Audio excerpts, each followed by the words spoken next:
For 50 years, that pastoral setting has welcomed the NASCAR fans twice a year to historic North Wilkesboro Speedway.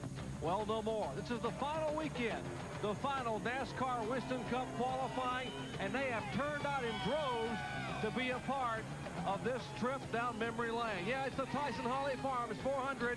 It's NASCAR Winston Cup Bush Pole qualifying for what is a very, very special weekend. If you walk through the stands, the mood is reflective. Benny Parsons, how is it on pit road? Well, right now, Jerry, it's business as usual as these drivers' teams try to get ready to qualify and win the pole position, hopefully, and win the very final Tyson Holly Farms 400. That's exactly what they're trying to do right now. Maybe next spring they'll shed a tear. When I think of North Wilkesboro, all I think about is 1948 and sitting in that seat right there underneath the suite, watching the coupes and the modifieds run around this racetrack. That's what it looked like then, folks. A dirt track, rail fence. I thought it was the greatest thing I'd ever seen in my life. You know what? It is the greatest thing I've ever seen in my life. This is the best sport in the world, and hopefully one of these days we may get to come back to North Wilkesboro. Bill Weber? Well, Benny, there was a 2-hour truck practice here this morning, so in the Winston Cup garage, that gave everybody time to swap some stories about the past here at North Wilkesboro and some of the future sites we'll be visiting. But I think everyone will be a little more nostalgic tomorrow after the field is set through 2 rounds of qualifying. Because right now, here on pit road, there are 40 cars here hoping to make this race, but a maximum of 37 starting positions. That means 3 drivers that are here today have already been in their last race here at North Wilkesboro. Dr. Punch? Well, Bill, you know, I grew up about 45 minutes from this racetrack and came here as a youngster, and so many special memories. And as you walk through the grandstand, you see people who live in Wilkes County and have supported this racetrack for 4 or 5 decades. People who have taken off from work on this Friday. They don't want to miss a moment of what is the final weekend. They want to see the final Winston Cup NASCAR Bush Pole won here at North Wilkesboro Speedway and part of this race, this storied sport that started here back in 1949. Speaking of the last pole, take a look at the Busch Clash qualifiers. These are the cars that have won already in the Clash for 1987. Gordon, Labonte, Martin, Craven, Earnhardt, Benson, and Burton. And another Burton for page 2 of the qualifiers. That, of course, Ward Burton, Ernie Irvin, Dale Jarrett, Bobby Labonte, Jeremy Mayfield. Undecided wild cards.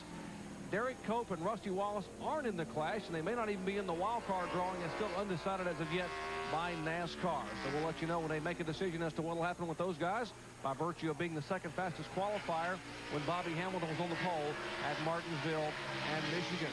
Hut Strickland, first car to qualify. As you heard Bill Weber tell you, there are 40 cars here. Only 32 will make it in by virtue of time. There are 4 provisionals available for a 36-car field and 1 champions provisional for a possible 37 cars that could start. First lap for Hut Strickland, 19.488 seconds, 115.456 miles per hour. The track record set here in April 1994 by Ernie Irvin was an 18.905 seconds, and you see Hut Strickland's 2 laps. First lap being the quicker of the 2. Robert Presley, best start this year, 8th. That coming in April at Talladega. His best finish came right here in the spring. He had a good bit of this race, but it was Terry Labonte who sat on the pole and dominated today. And speaking of Terry, Benny's with him. There he is, trying to win 2 North Wilkesboros in a row, aren't you? That's right. We sure love to. How about last week? That was something else. Well, I'll tell you what, we, you know, after all it was all over with, these guys did a great job in this car to get it back out there and come back and finish second. You know, our car was awful good, so we were happy to get out of there with that. How about this final race? Any special thoughts on the final race? Would love to win it like everybody else, but it's a tough racetrack. We ran pretty good here last time. We'll just do the best we can. All right, sure. You saw Robert Presley's first lap. He got his best finish of the year here in the spring, finishing 4th. Driving for new car owner Andy Petrie, who takes over as of Monday. His first and second laps. The second lap a little bit quicker. That's the one we'll take, 115.776 miles per hour. And Robert Presley puts his car thus far on the pole after 2 cars have qualified. Kyle Petty, Felix Sabates, and Kyle Petty splitting after this year, and what a way to go out. Kyle had a great run at Martinsville Speedway, finished 8th. One of his best runs of the season, the Silver Bullet, Coors Light machine, the Pontiac, David Evans and company. Had Kyle running awfully well in practice, in the early practice this afternoon. Kyle, the third of 40 cars to attempt to qualify on what is the final weekend here at the Wilkesboro Speedway. the pole, 19.368 seconds, 116.171 miles per hour for Kyle Petty. That's his first lap. A lot of guys have been running a little bit quicker second time by. We'll see that he hugs the inside almost out on the concrete out of turn 4. Second time by for Kyle Petty's even quicker, 19.288 seconds, 116.653 miles per hour. So his dad won 15 times here, and son Kyle currently on the pole as qualifying continues. Spencer actually holds the event record at the Wilkesboro Speedway. Set it back in September of 1994. That was an 18.978 second lap. As you take a look at the cars that are qualified. Hello guys, I'm in the chat just fixing a few things, and I'll be right with Spencer on you. the clock's 19.332 seconds. That is third quickest as Benny checks in with Kyle Petty. Well, I tell you what, we struggled. That's what I was just down there. We struggled ever since we've been here. And finally, we got a decent lap. Now, I won't say it's a great lap, but, well, I will say it's a great lap. It's a great daggum lap for us. I'm going to tell you it was. Great. What'd you say? Dab plum. Okay, guys. I've got to figure out this French he's talking about. Jimmy Spencer, 19.312. Second lap quicker, the two. Currently third overall of the 5 cars that have qualified. Good lap for Jimmy. Next car to make an attempt to qualify, Dale Jarrett, the red carpet lease quality care Ford Thunderbird. His pole this year coming at the Southern 500, the one where he had a chance to win $1 million. It all went away early when he hit some oil on the racetrack and tagged the wall. And you heard him on ESPN tell us, "I'm in the wall." What a day that was for Dale Jarrett, trying to pick up a win. Dale grew up about 45 minutes from this racetrack. He takes the white flag first time by. His first lap, 19.476 seconds. Of course, second-generation driver, son of Ned, grew up about 45 minutes away back in Newton, North Carolina. Currently 5th overall of the 6 cars that have qualified, trying to pick it up. Slides high out of turn 4. Checkered flag for DJ. And a little bit quicker, 19.452 seconds, 115.669. Then his 5th overall. Let's check in with Benny. What are you so nervous about? Manny, this track just tears me apart. Look at my hands, I'm shaking. There's only 36 starting spots, and we weren't running good in practice, so... Oh, I didn't even turn my... I was just saying. Boy, I tell you, I've been messing with Stream Elements, try to give you some chat stuff. And I want to just watch racing now. I can't do this. I knew it was good. Uh-oh, I'm offline. What the heck? No, I ain't. I can't be offline. I need to refresh this. But yeah, it's going to go away. Our Ding dong. 19.170 seconds. Derek Cope. There I am. Ford. He missed the race last week at Wilkesboro. This is the same car he qualified on the outside front row with at Pocono and Michigan. I was at this race, so this was the last race. This is qualifying for the 1996 fall race. It was the last race at North Wilkesboro before it shut down for like 30-something years or whatever, until we revived, the community revived it with their support and encouragement. I was working with that team. I was actually going to score for the race, so I'm not in the scorer's booth now, but I will be for the race, which is the next broadcast. So it's a little nostalgia, the very last one before it like was left to rot. But it has a good spirit now. It really does. I think people didn't know what they lost till they lost it. The old broken bathrooms and everything. We didn't. They worked real hard this morning, you know, after last week's little bit of disaster. We missed it. We had come back strong this week. Good effort. Oh, my sound alerts popped up. It's really going someplace. It is. It's on. Maybe I was doing it right and I needed to Last week, refresh. a little bit irritated, so we I don't come know back here nothing. and put Don't the gear look to it. at We really it. went on them here. And hopefully it'll be up front in the top 5 or 7, and we'll have a good start for the race. Well, Bill Weber, they twisted this thing's tail. Mark Martin sits in his Valvoline Ford, warming up the fluids, getting ready to make his qualifying run. You're in the top 10 in practice, Mark. How about the pole for you? Oh, Teddy Musgrave is the man for the pole today. We've had 4 poles this year. We're not running probably good enough to get one today unless we pull off some kind of big surprise. But we're running well, going to get us a good starting spot, I hope. Hey, and Sto. hope that Ted wins the pole. Okay, You want so some Mark doggy Martin wants to do food? well, but he's rooting for his teammate Ted Musgrave. Meanwhile, the 37 with a good run, Jerry. Indeed, second quickest, Can you Bill. His give first some in lap the was the kitty quicker of bowl? the two, 19.238 seconds. Good run for Jeremy Mayfield in the think. Kmart Little Caesars car. The credit for Sauce Machine. Jeremy was 17th quickest car in practice and now puts it on the front row thus far in qualifying. I And here reached on it. the racetrack, the car that set on the pole and led 167 of 400 laps here in the spring. The Kellogg's Cornflake Chevrolet. Monte Carlo Terry Labonte. But what a performance You last hungry? week at Martinsville for Want some Labonte. bites? Had that problem with the clutch rod, lost a lap, drove his heart out, got the lap back and came home, finishing second to teammate Jeff Gordon. Texas Terry takes the white flag, trying to beat a 19.163 second lap. 19.365 seconds, not good enough for Terry the first time by. 19.36 puts Feed him my seventh chubby quickest girl. of the 11 cars that have qualified. Smaller portions more often. Checkered flag for Terry Labonte. A four-time winner at Wilkesboro Speedway, 19.241 quicker. That moves him up to third spot, 116.938 miles per hour. Third overall. Speaking of great runs last week, take a look at this car here, the Hooters Pontiac. Rick Mast out of Rockbridge, Bass, Virginia. He was the third fastest car in practice. His car owner, Richard Jackson, is from Western North Carolina. Boy, he would love to be able to win a pole and maybe win this race here in the final weekend at historic North Wilkesboro Speedway. Rick Mast finishing fourth, his best finish of the year in NASCAR Winston Cup competition and the Haynes 500 last week at Martinsville. Trying to beat a 19.163 second lap.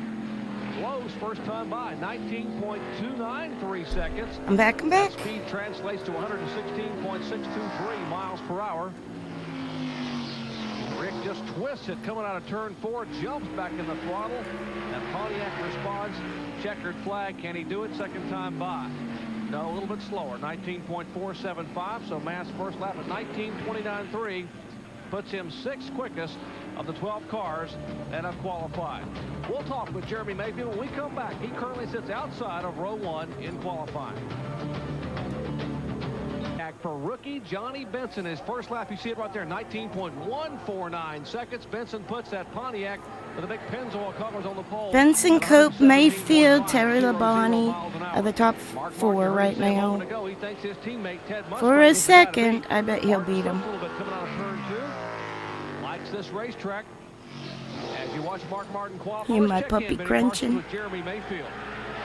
She's happy crunching. Not bad. Man, I tell you what, I'm real happy with that. I don't care if I'm fifth. We're real happy with it. You know, the car had a good lap, ran good all day, so I'm real happy with it. Well, while we're talking, Mark Martin just put his car on the pole, so now you're fourth. That'd be fine. I know we're in today, and we'll be in the top 25, and I'm happy with that.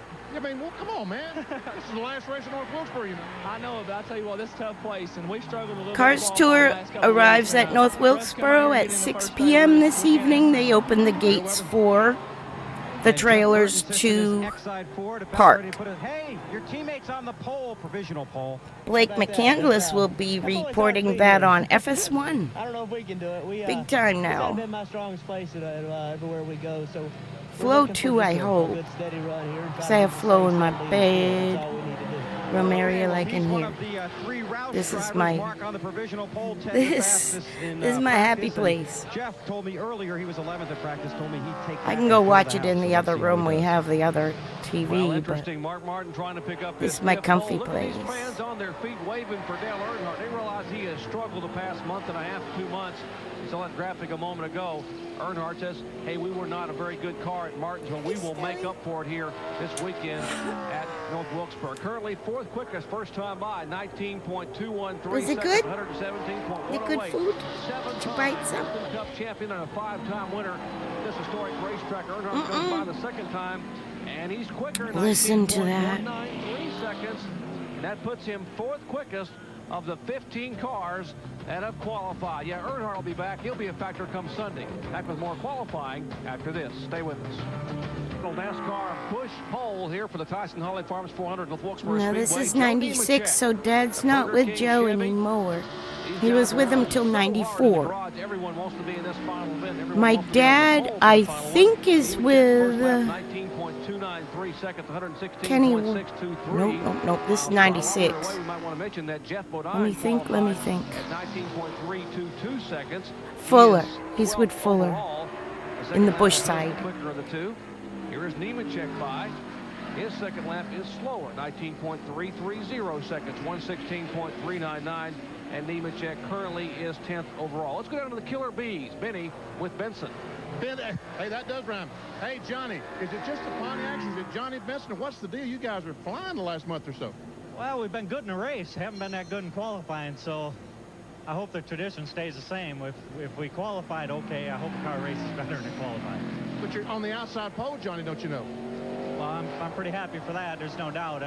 These guys on the Penzo Pontiac team are working extremely hard, and we're pretty nervous coming in the way we're running the warm-ups. We're the first lap off the truck's been the fastest we've been all day, and kept telling Doug, loosen up a little bit in this place. You know what it's like when you get loose here. And we loosened it up, but I didn't think I was going to make that second lap, but it got through there, and we'll handle it. We'll take that. Good luck on Sunday. Got to be happy for Johnny Benson. Jeff Burton, brand new car. They debuted last week in Martinsville and finished 11th. He is currently 5th after one lap of qualifying. See if he can improve it second time by. And a little bit slower, 19.245. So we'll keep his first lap at 19.235 seconds, which puts him 5th overall. Let's check in with Bill Weber. With Larry Hedrick, who of course owns the car that Ricky Craven's about to qualify in, but you'll have a new driver in that car next year, Steve Grissom. Yes, Bill, we made that announcement today, as you know, and we're looking forward to Steve being with us in 97. Of course, we got the rest of this year with Ricky Craven, and we're equally as excited about our efforts there. So we'll be around the rest of this year and all of next year and years to come. This was a change you hadn't planned on having to make, though. No, it wasn't planned, but we all are amicable about the situation, and we've all responded, I think, very well. Okay, that'd be a good shirt for Benny, too, because you can spill something on it and not see it. Yeah, I'd say, Benny, that one shirt, one meal deal. Here's Craven in the car number 41, the Kodiak Chevy, qualified 7th and finished 7th here in the spring. Currently 12th overall after the first lap of 19.295 seconds. Same car he set on the pole with at Martinsville early in the year, also set on the pole in New Hampshire, this race car. It's his best car as far as flatter racetracks are concerned. Second time by for Craven. It's the season he did that tumble down Talladega fence. He is currently 8th of the 19 And cars that have qualified. walked away Plenty of with drivers just and plenty of bloodshot crew eyes, watching practically. It qualifying. was His guy crazy. Coming up in just a moment, Ernie Irvin. Here's Elliott back in a moment. His second lap much better than his first. 19.276 puts him in the top 10. I should be down there somewhere in the pit area or watching on the wall. Usually qualifying, I would sit on the wall and watch. 7 o'clock Eastern time on ESPN2. We'll have a recap of Tyson Holly Farms Bush Pole qualifying. Talk about Damon Hill's plans for 1997 and NHRA from Topeka. John Kernan and all the staff of RPN tonight at 7 o'clock Eastern time on the Deuce. Morgan Shepherd, what a run he had last week. Great qualifying effort for Shepherd. This is Cup qualifying, if you were wondering. Currently 8th after one lap. Let's check in with Benny Parsons. The cars looked really Right now, different Martin then. Steammill. Hey, I was going to interrupt on that conversation. Was that private conversation? Not really. We're just discussing, the changes we want to make for the race setup. There's going to be a very limited amount of practice, if any, with the forecast around here. So we're going to try to be as close as we can when we start our race setup practice. Pretty good run. I'm real happy. Anytime you can qualify in the top 10 in this deal right now and get a good starting spot and a good pit stall and all that, This is kind of nostalgic. Like I said, it was the last NASCAR race that was ran there before they closed it down for 30 years or so. We lost a lot of heroes since then. A lot of friends. Hopefully we get the pole, but ever since I drove this car, the worst I've qualified is 4th. So like you said, today was good. You get this out of the way, then as slick as this place is. Truly was the glory days. I asked you last week at Martinsville what it would mean to win Outhouses and all here. They had the really would to go out like that with Santa cans or whatever. that he has here and with the fans that Ford has. Porta anyhow, Johns. It'd be almost like going to Indy for the first time and winning I'd there, sneak you know, in the just little leaving here press and make no booth. There's a fool little out tiny of all the guys. bathroom in the corner of the Bobby press Hamilton booth. and Michael Waltrip, fourth fastest. How about Michael Waltrip, Bill? Only mainly because it was way down the other end of the track. We were usually at the end of pit road. 1964 in the Wilkes 400 with Marvin Pace. Great start for Michael Waltrip. Like on the far side. We were with, like I said, Lake Speed. He already ran. He's going to start pretty far back. He's 19th now. And I'll be actually scoring the race in the tower, which the tower they kept. Scoring tower and the press tower is one of them that was salvaged. At North Wilkesboro Speedway. Bobby Labonte's first lap, 19.288, currently 12th overall. Brings the interstate columns out of turn 4, trying to pick it up a little bit. His second lap is even quicker, 19.247, 116.901 miles per hour. Mark Martin's on the pole, but hey, look who's yet to run. Yeah, this guy right here who's won 9 times in 1996. Back in a moment. To the qualified, Gary Bradbury came in at 24th while we were away a moment ago at 114.144. One more in the field and we'll begin the bumping. Wally Dallenbach, the Hayes Modem Ford. Bud Moore car. Bud Moore, one of the veteran car owners here. A 3-time winner at North Wilkesboro Speedway as a car owner. You watch Wally Dallenbach come by. His first lap was 19.246 seconds. His second lap considerably slower, 19.614. So 116.907 miles per hour for Dallenbach puts him 9th quickest. Let's check in with Benny Parsons, who's standing by. Dale Earnhardt. Well, 5th ain't too bad.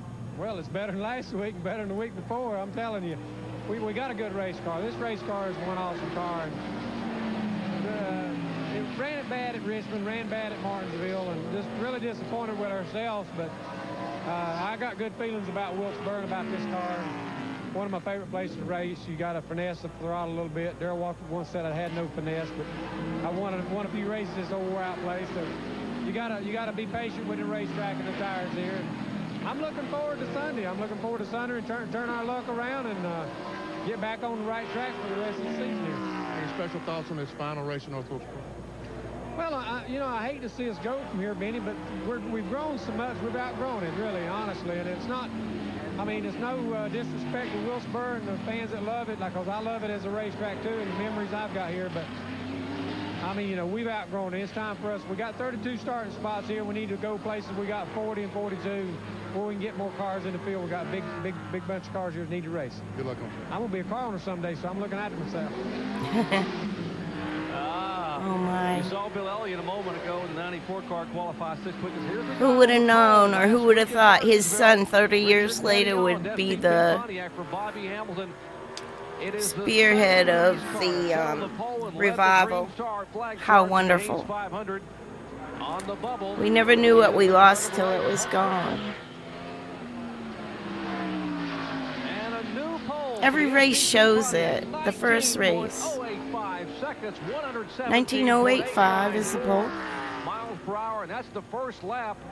The first revival race, that fog was so eerie and it like had so much spirit. I feel like almost I got chills just watching it. And then the cars race where they were introducing the drivers and the rainbow in the background, man. It just doesn't happen like that. It was very magical. I think I wrote on one of the comments today that Ralph and Tiny and Junior would be smiling, and the gang. I said, and the gang. They're happy. That have attempted to qualify. We only take 25 Can't in round cut one. the taproots without tries to find his way down without windshield wipers back the to tree the garage suffering, area, you know. as the rains have begun to deluge this racetrack here in the Brushy Mountains of western North Carolina. They call for intermittent showers throughout the afternoon. We've had really a break. It's been overcast, but they have no rain whatsoever today. They've had truck practice. The truck's coming here tomorrow. Of course, the run you'll see it on ESPN. Of course, in Winston Cup cars on Sunday. So is that it for qualifying? It's light back in behind the racetrack. That And kind Benny of Parsons, who grew stinks. up in North Oh, Wilkesboro, there's will our tell you, team. it can rain here, and a half an hour later, it can be absolutely beautiful in the mountains. Weather moves over in a hurry. Take a look at the full field. Thus far, the cars that have qualified, 27 have qualified on the front row. This Bobby is Hamilton in the STP 96, Pontiac. the Mark very Martin, good last run in the Valvoline Ford. Johnny Benson, leading rookie of the year Moores, contender in his North Pontiac. Wilkesboro Barry Cope race. in a Ford, and Michael Waltrip in a Ford, the Citgo Ford, rounding out the top 5. You see the top 15 there. They're 16 through 27. And on the bubble is Dale Jarrett. He is 25th quickest right now. His qualifying effort in the Quality Care Ford for Robert Yates at 1:15.669. And Bobby Hamilton is a full-service driver. He puts it on the pole, qualifies, and helps push it back to the garage Love those area classic in a driving uniforms. rainstorm. They're classic We'll come back and now. talk to Bobby after this as more live qualifying continues. Stay with us. By North Wilkesboro Speedway, we will continue with the final 13 cars for NASCAR Busch Pole qualifying for Sunday's Tyson Holly Farms 400. Jeff Gordon climbs in his car. He will be the first car to go out to qualify. Ray The Evernham magic good has been TV, watching the rain is track drying, gone. as has Jeff Gordon, and they've got to be a little bit concerned. The track looks pretty much dry, but Bill Weber, they were Pretty watching much. the cars, and the trucks come by very, very carefully. I'm standing here with Ray Evernham right next to the DuPont Chevrolet. Obviously, great concern on your part. First car out on now a green track. Yeah, you know, there's not much you can do to control that. Just got to do the best you can. You know, it's getting late. NASCAR's done everything they could do to get it dry. You know, it's luck of the draw, act of God, whatever you want to call it. You know, we'll see what we've got. You know, we had a decent car today, and hopefully the track will be good enough for us to get a good run. You have to take a more conservative approach here, Ray, rather than go for the pole, just go to get in. Yeah, you know, I just told him, just get him a good smooth lap. You know, just put 2 good laps together, and that's what we need to do. You know, it'd be kind of not a good idea to go for the pole, not knowing what the track really is right now. So if he gets 2 good smooth laps, we should be all right. Better than after the rain than in the rain, like you did at Michigan. Well, I didn't want to do this. I didn't want to do this in the morning. It's better to do it tonight. Jeff's not really a morning person, so. You know, like I said, we've been awful lucky this year in a lot of ways, so it just was our turn to pick a bad number. Nothing anybody could do. Okay, Ray Evernham ready to watch his driver, the first car to try the track after a lengthy rain delay here at North Wilkesboro. Thank you very much. That's Bill Weber along with Benny Parsons, yours truly, Jerry Prunch, bringing you live qualifying, of course, Busch Pole qualifying, as we have already had 27 cars go out to attempt to qualify. Those are the 13 cars that are lined up that are yet to run. We will show you the cars that have qualified thus far. Bobby Hamilton, the same car he set on the It's pole like with one dry Martinsville groove, you last can week. see. Currently That's on the pole awful. here, the STP Pontiac, as Jeff Gordon, the Golly. Chevrolet rolls. That's a top 15. We'll show you 16 through 27.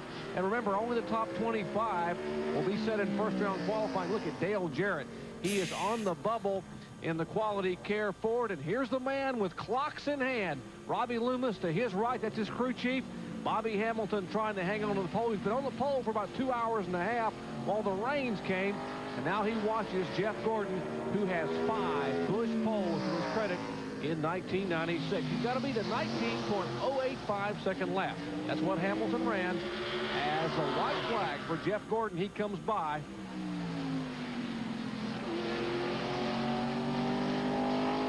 And we're going to see what 19.078 seconds, and Jeff Gordon on the pole. His first lap. Bobby saying, I got that time. He's on the pole. Delay and rain showers. He punches the button. Second time by for Gordon is a little bit slower, 19.080, but not much. 0.02 of a second slower. And Gordon's first lap puts him on the pole. He bumped Bobby off. Thus far in qualifying, still 12 more cars to run. Look at that, 117.937. Like I was saying, I was at the track this day. We were with Lake, and I ended up scoring the car for this race up in the booth. It was a really cool experience. I got to be in that booth, and it's weird when, like 30 years later, Stapleton did a video through it, and I was 3 from the window, and I pushed in my chair in the second row, and it still was pushed in, and a few others would cattywampus. I'm like, I might have been the one that tucked that chair in, and it sat like that. till the revival. It's just so weird. Very cool. But yeah, this was the last race. I'm really glad they brought the track back. It's more a vibe. It's important. Taproot. Some of the tracks just have that hometown have changed the track considerably from when the feel, and that's this one. Here's Sterling Marlin. Best start of the year. Little fish in a big pond is this track. Sterling already a two-time winner in 1996 at Talladega. But it has so much history. You feel it like you go to Indy and you feel it. You actually feel it here. Just the history under your feet. It's amazing. 25th position. Here is Sterling, the Kodak Film Chevrolet. First time by, 19.198 seconds. That's 10th quickest, 117.200 miles per hour. That will bump Lake Speed in the top 25 and put Ward Burton on the bubble. Second lap. Yeah, I think we had to get in on points. I know we got in there because I remember scoring. I think we did okay. I think we wrecked the first one I was at. I think. It was, it was questionable, but I tried to stay off the walls. Like a little bit. I think we finished down 4 laps or something. I don't know. This is crazy. I'm pretty excited right now. I mean, the guys kept me pumped up, said, hey, go out there and just give it a hard lap. And, man, I did. I tell you, I took off from the start, and I was hammered down, and the thing stuck pretty darn good. Is this what Arnold Palmer told you to do? He taught me a lot, didn't he, Ben? He did teach you a lot. Everyone said a nice conservative lap, right? Yeah, right. You mind real well. There's no way. I mean, you can't be conservative, but you got to be smooth here. It wasn't actually the smoothest lap, but it was a good one. That's all that counts. Good luck on Sunday. Thank you. While he's a provisional pole sitter, here's Dick Trickle's first lap, not good enough for the top 25. 27th, the Holly Myers Ford, in the Dunleavy stable. Comes down for the second lap for Trickle. See if he can pick it up a little bit over the 19.431. He does, 19.371, but not quite the top 25. 26 quickest, and that will leave the car number 22 of Ward Burton on the bubble of the top 25 cars that have qualified or trying to get in the top 25. Now, here was the guy who was the fastest car in practice this morning. Got a new one last time they were in town. I got my yearly koozie from the Huffman Racing Team. I got a few notes from there, too. For you guys, if you want to hook up with RJ, he's going to be there. He posted something on his Facebook. The time to beat at 19.078 seconds. Musgrave was the pole sitter last year for this event. And first lap for Musgrave will do it. 19.059 seconds, and Ted Musgrave on the pole at 118.05. Holy smokes. The car sticks coming out of turn 4. He hammers the throttle. Second lap for Musgrave is a little bit slower. 19.118, but no matter, the first lap good enough for the Family Channel Prime Star driver for Jack Roush and Ted Musgrave. Thus far, with still a handful of cars left to run, is the pole sitter. Sorry if you're getting ads here a little bit. They're only a 30-second, but I snoozed them so much that now it's not letting me stop. Darrell Waltrip. Take a look at the cars in the top 25. Jimmy Spencer is on the bubble. Jimmy Spencer holds the event qualifying record as you watch DW's qualifying efforts. Darrell Waltrip, a 10-time winner here, including 4 in a row in the mid-80s. First time by for DW's Western Auto, Parts of America Chevrolet. 19.431 seconds, 115.794 miles an hour, 29th. Ouch. DW trying to get into the top 25. What a great effort last week. It's a little bit fuzzy, huh? Let's see. Been so successful here over the years. That's the 360. I'll leave it be. It up second time by. No, a little bit slower second time by. 19.423 seconds. My belly growled. For the top 25. Ted Musgrave, our pole sitter, with still a handful to run. We'll be right back. Push pole qualifier. qualifying for the Tyson Holly Farms 400, but phenomenally for NASCAR Winston Cup at the Wilkesboro Speedway. On the racetrack, the driver who has his one and only victory. This racetrack coming back in 1990, Brett Bodine. Beautiful gold colors and white number 11 as you watch his run. Let's check in with Benny Parsons, who's standing by with our provisional pole sitter. You know, Martin said you were going to sit on the pole. Yeah. Well, I'll tell you, this car's always worked really well here for me. And, you know, Wilkesboro's a different type of racetrack where the harder you try, Benny, the worse it is. And you just got to calm down and just like I say, don't enter the corner as hard as usual. And the car really hooks up good. And I didn't think it was that good because it pushed a little bit in 1 and 2, being as tight as it is right now. But, hey, I'm happy for the guys. That's a good run. This car raced well? Yes, it does race well. The car has always been a good race car for us. It's just been in the mothballs. I think we actually it started out to be a 6 car. It's a car that Mark Martin drove, and he says, yeah, it's about like my other cars. He says, you want to have it? And I said, you're darn right, I'll take it. How'd you like to see Ted Musgrave in the record book last winter at North Wilkesboro Speedway? Yeah, that'd be good. You know, I just hope that, you know, we got a lot of cars you have to go here, Benny. You know, Ernie's out there, and there's a few other ones that could knock me off the pole, but it sure would be nice to have the Family Channel Prime Star car back in the, you know, on the front row and get back in the Busch Clash again. Good luck on Sunday. Thank you.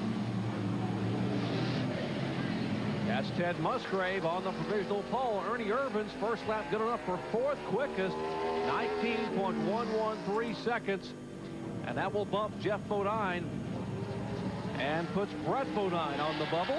Here was Ernie Irvin's second lap. A year ago, he made his comeback from that near life-threatening injury right here in this event. Trying something. I hope I don't screw shit up. A little bit slower second time out, but that first lap good enough to put him outside of okay, my sound alerts might work. Ricky Rudd sits in the tied 40s, the last car in line down here being pushed up behind the 29 car. And we'll lean in here and talk to Ricky. You had to wait a long time. How about your forecast for your lap? Test well, I think we're going to get a good one in. You don't know how this racetrack was going to go after the rain, but it looks like it went faster, so I'm excited about having a late draw. Ricky, how do you approach it then? Do you go ahead and shoot for the pole? Well, we go, you know, we're going to go as hard as we can and hope it's good enough. And you're either going to be on the pole or you're going to be in the top, hopefully in the top 25. But you never know how it's going to go. You got 2 good laps to get a good lap in, so probably run a real aggressive first lap and then a fairly good second lap. And that's just a few moments from now. Well, you see Ken Schrader's first lap, 21st quickest, so that will be good enough to bump Brett Bodine from the top 25. Second lap for the Budweiser Chevrolet driver, Rick Hendricks, the car owner of this machine as well. And warm in Florida. See the sun over there? Seconds, so his first lap at 19.281, 116.695 miles per hour. Good enough to put Kenny Schrader in the lineup in 21st position.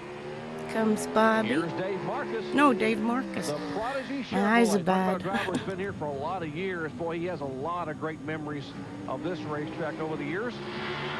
Dave's last pole came at this racetrack back in God, I can't hardly read that. I'm going to have to try to refresh that. You see the top 25 on the left side of your screen, who finished 4th. That great run at Martinsville last week. Rick Mast on the bubble.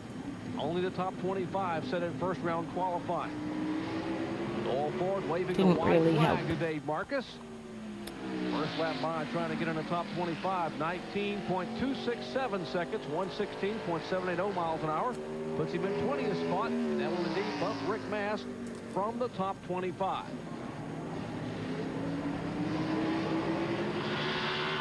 Second lap for Marcus. I have lots of fun Wilkesboro stuff picked out. I'm going to show you a few things after qualifying. But you get, the reason I'm doing the qualifying, you get to see who was running what colors then for that race, the last race or whatever. Look at that. That was something unique. I like it. After they broke a water pump and cooked the motor at Martinsville, hurt him. He has fallen back in the points to 9th. I think the 2 though gets lost. It needed to really pop. Just a random bright color like orange or something. It's got some orange outline, but first lap for the Miller Beer sponsored Ford Thunderbird, 19.180 seconds, 9th quickest. I like the look. It looks like someone spilled the beer. Someone spilled the beer down the track. as it can afford. Second lap for Rusty Wallace, 19.316 seconds. And Bob will call I had a little not bit of time. streamed First lap very is the much one because we'll I take. had been That puts reviewing him ninth quickest, 97 and that will bump for Joe months, Nemechek from the and top it 25. was a confusing year. So Jeff Green, who becomes people the I fifth followed different changed driver jobs. for My car number dad 29 this changed season. jobs, and I had to Gary keep and up Carolyn with all Beckman's that. car. Now it's kind of set in my mind. Cartoon This Network is 1996, though. We went back to 96 because that was the last North Wilkesboro race remainder of the year. in my day. Trying to get in the top 25. Kenny Wallace on the bubble. Well, in my racing days. Jeff will drive this car here in Charlotte. Being a historian, does that count? I don't know. A writer? Writer in the making? Lap 1 won't get it done. 19.426 seconds, 115.824. That puts him 35th. Kenny Wallace trying to hang on to the top 25. He's the bubble car. Second lap for Green. Brock Beard did pretty cool series. I think it was 3 parts about the sponsorships of all the Cartoon Networks and such. It was interesting. Starting field for this 36th and final Tyson Holly Farms 400. Final car to attempt to qualify. Ted Musgrave is on the pole. Ted Musgrave at 19.059 seconds. Ricky Rudd knows there are just 5 events remaining in 1996. Trying to keep that string alive of winning one race each year for the last 13 consecutive years, going back to 1983. Would like to put his tide forward. Gotta eat something. White flag for Rudd, the final qualifier. The clocking 19.265 seconds, 116.792. That puts Rudd 21st and will bump Kenny Wallace from the top 25. Ted Musgrave, right side of your screen, looking for the first pole in 96. And the laps click away for Rudd, 19.384. He's in the field in the top 25 at 21st. And Ted Musgrave is our pole sitter for the 36th and final Tyson Holly Farms 400, ever to be run at historic North Wilkesboro Speedway. We'll be right back. Yeah, I could probably take a blood pressure pill. That might be why I had a bellyache. Maybe the motto for Ted Musgrave. Benny Parsons, he gets his first pole of 1996. All right, Musgrave, first pole of 96. Okay, it's chicken and ribs. Is that where we're going, Benny? Yeah, am I buying? Yeah, well, chicken I guess and so. ribs. I'm still broke. You won $5,000 a day, you know. Hey, that's great. No, I was really getting a little scared here that we weren't going to get a pole this year, and every year I've been with Jack Roush, I've been getting a pole and getting a Busch Clash, and hey, my teammates have been in it, and they're Jeff got a pole there at Michigan, and Mark's had a few poles. I was a low man on the totem pole there, so I had to kind of brush it up and get up there with them, so we can all race together at Daytona. Did the wet racetrack pose any problems at all for you?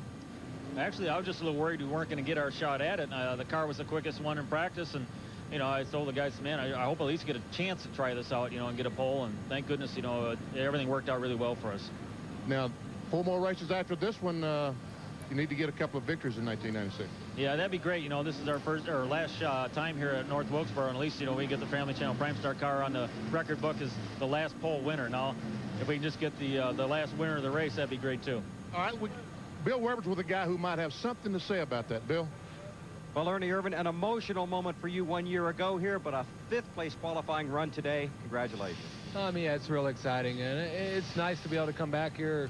A lot of memories, and a lot of things that went on in a year, and we look Larry McReynolds in the background, and the guy in the white shirt, I believe, is Robert Yates. Winston Cup race here at North Wilkesboro. It mean a lot. We were just giving high fives because I'm the track record holder of the last Winston Cup race. So, it's exciting. It's something that anytime you win a Winston Cup race, it means a lot, but this is just added bonus. Agonizing waiting around to make that run, or you didn't care? It didn't really matter. Okay, Ernie Irvin. They hurry so they can get across the track before something else runs. Well, Ted Musgrave becomes the 14th different pole sitter and the 13th entry into the Busch Clash of 1987. Take a look, Jeff Gordon, Terry Labonte Martin, Craven, Earnhardt, and the rest of them have won 1 pole. Now, if you add to that list, Ted Musgrave at the very bottom there. There's no tunnel at North Wilkes. Of course, Bobby Hamilton, it's always got amazing skies, though, doesn't it? And he's not an entry into the Busch Clash of 1997.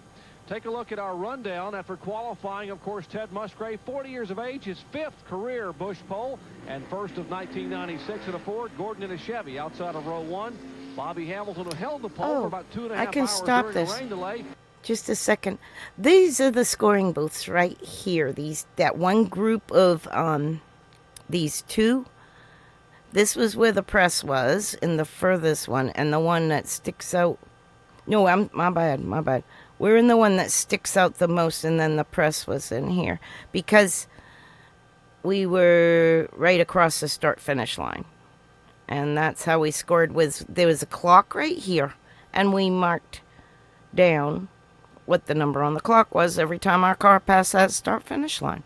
It was just a random second clock. It wasn't like a stopwatch. It was just a time ticker, and we would write down. It ticked seconds, and we would write them down. And that was the booth right here, the second one. This, like, you walked up in between them. And, yeah, there was, like, an entry door that way, and they connected it with, like, a hallway. You could come in the back, too. Like, it was weird. Yeah, you come in the back and go up the stairs and then down, and you could go either way. Like, but, yeah, we were in this one that stuck out the most. This is where they made the new spotter stand. Or beyond, like right in here, I think. They kept this, I think. But yeah, this is about done. Mark Martin, Musgrave's teammate, 4th. Irvin, Benson, Cope, Hill, and Rusty Wallace, and Michael Waltrip, the top 10. Earnhardt, Elliott, Marlin, Jeff Burton, and Mayfield in 15th. 16 through 30. Take a look at the top 25. Kyle Petty makes it in. Just gets in off that great run last week in Martinsville, finishing 8th. 3 Pontiacs, by the way. I wonder if my Google put a picture of that booth. You see those who missed. Oh, it's on my Facebook. After I should say the top 25 today, and there were 4 sets of ties. Remember, 4 sets of ties, exact times. Kenny Wallace is one of them. He ran the exact same time as Kyle Petty. Look at Mast and Nemechek, 1:16, 6:23, identical times. Of course, it goes by virtue of points, but they'll also requalify if they need to for the final 7 starting spots. Take a look at the cars that qualified. Gary Bradbury down in 40th spot. 34th. Today in 38th spot. I got to believe they'll come back with a vengeance tomorrow in second round qualifying. Well, tires and setup will be a big story come Sunday for the finale here. Always is at North Wilkesboro Speedway. This downhill and uphill track, Benny, can always be a puzzle for crew chiefs. And Jerry, the pavement is absolutely worn out. That's what the drivers are complaining about today, just getting a grip around the racetrack, especially up in 3 and 4. There's where they've deteriorated the asphalt away. There's a groove or a gully, they're calling it, up in 3 and 4. If we were be back here next spring, they'd have to do something with the racetrack, repave it or concrete it or do something. But since we aren't coming back, they're certainly not doing anything about it, but it will be. Yeah, I was pretty sure. Yeah, you can see the booths behind them. They are separated. I was pretty sure. I remembered you go upstairs and you can go left or right. The Lowe's Home Improvement Warehouse 250 at 9 a.m. Eastern Time on the Deuce. For brunch on Sunday, how about this for brunch? The NASCAR Winston Cup North Wilkesboro qualifying, 11 a.m. Eastern, and RPM today, Kenny Mayne and Company at noon Eastern Okay, all time. that stuff. I'm going to just click forward. This is the actual race replay. Rolling out, and as we enter the 27th race of the 1996 NASCAR Winston Cup season, I'm actually scoring this race in the booth. I'm going to pause this just a second, shrink this down. This is what it looked like before they revived it. All this is gone, but they remade it to look new again. And let's see what I have here. Oh, this is the schedule for the Cars Tour and everything. Late model stock. Yeah, this is all the Cars Tour schedule. It's posted on the Cars Tour page. And it's posted on the North Wilkesboro page. Yeah, no, Cars, North Wilkesboro, and then NASCAR First Alert is what I saw it on. And let me see. Oh, yeah. And this is RJ.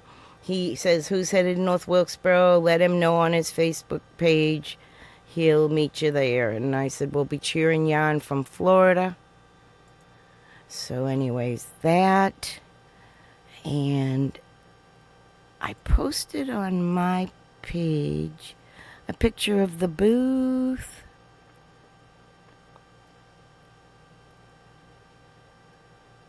Let's see. Did I get it on there? Yeah, comments. Okay. There. That's inside that building.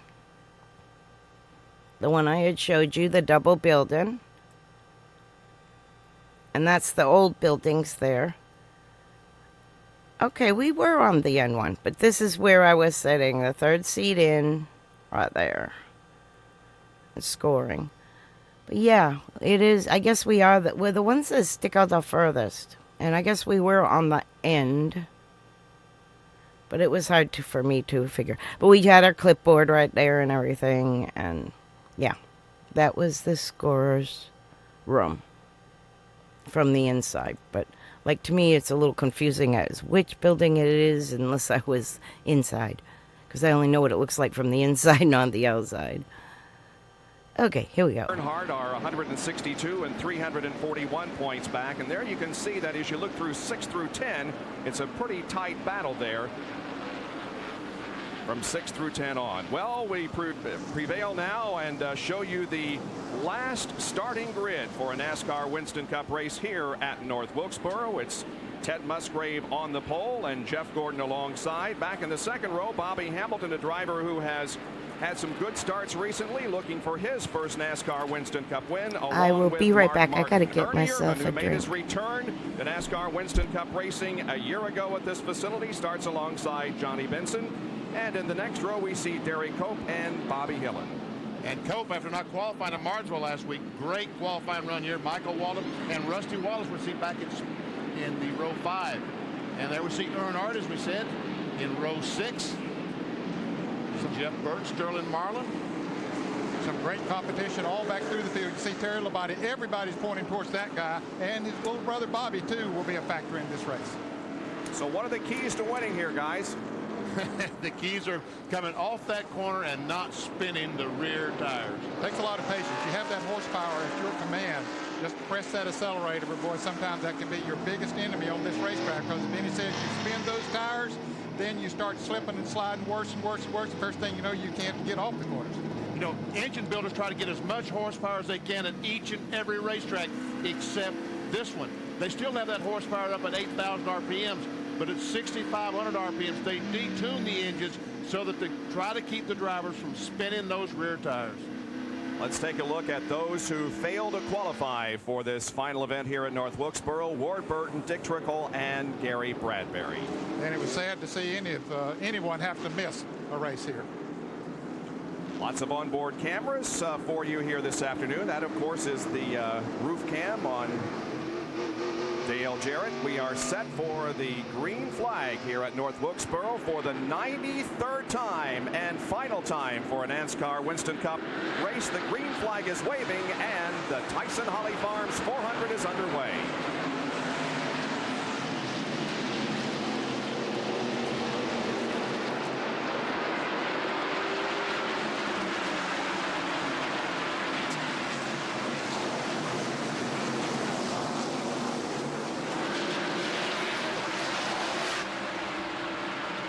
Just about a half a car length outside front row starter Jeff Gordon leads lap number 1. Bobby. Wow, that was exciting. Holy moly.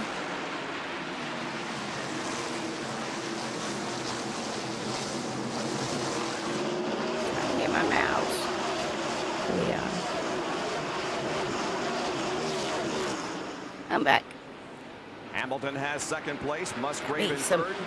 Mark Martin Italian and Bernie Ice. Irvin is in 5th position, and Hamilton looks like he's ready to challenge for the lead. Taking a look.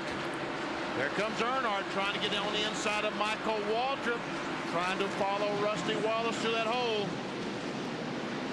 Inside. And a battle for the lead. -3. That's a battle for third position and also a battle for the lead. Yes, Bobby Hamilton comes up inside of Jeff Gordon and takes the lead. Boy, he got a great bite off the corner. That looks like that SPP Pontiac is hooked up today. I talked to Bobby Hamilton down in the garage area, and I said, how's the car? He said, very, very good. I'll agree with him. This is Mark Martin's roof cam. He's running in third position. Up ahead is Jeff Gordon and the leader, Bobby Hamilton. Meanwhile, Dale Earnhardt continues to try to move up. You see he's gotten around the 21 of Michael Waltrip, still behind Rusty Wallace. Michael Waltrip trying to get inside of Bobby Hillin. I don't think the pup wants. See, Ted Musgrave and Polster are extremely high up in 3 and 4.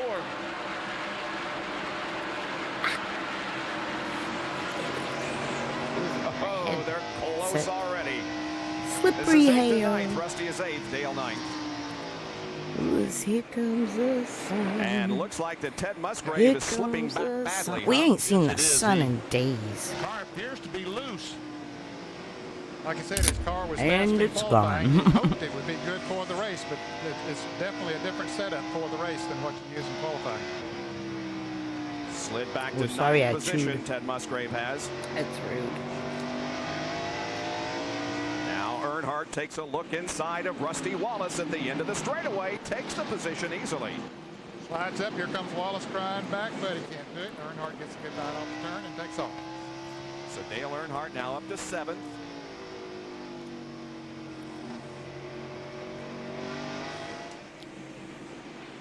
And look at Ernie Irvin.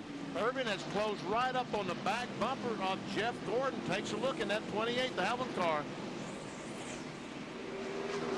Irvin started in 5th place. His car's been good, and since they unloaded it here on Friday at the beginning of practice.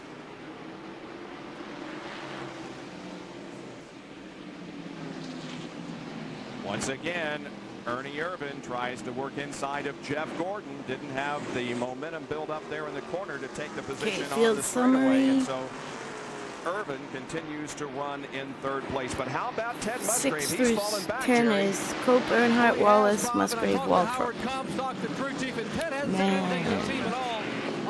Marlin, Mayfield, Hillen, Dallenbeck, Elliott, Burton, Labonte, Craven, Schrader.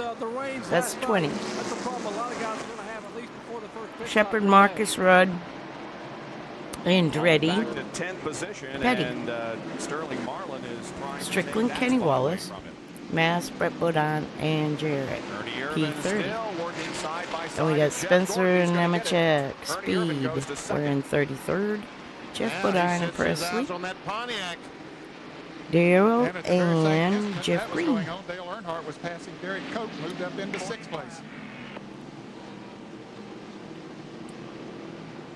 So 13 laps have been completed. Bobby Hamilton. Well, it said Green. It could have been David. Out front of Ernie Irvin. Because Jeff was driving. Mark Martin, and now Dale Earnhardt, who has moved to 5th position. We'll be right back in just a moment. Lap 13 of 400. It goes pretty quick, though. If it's a commercial, I'll skip that.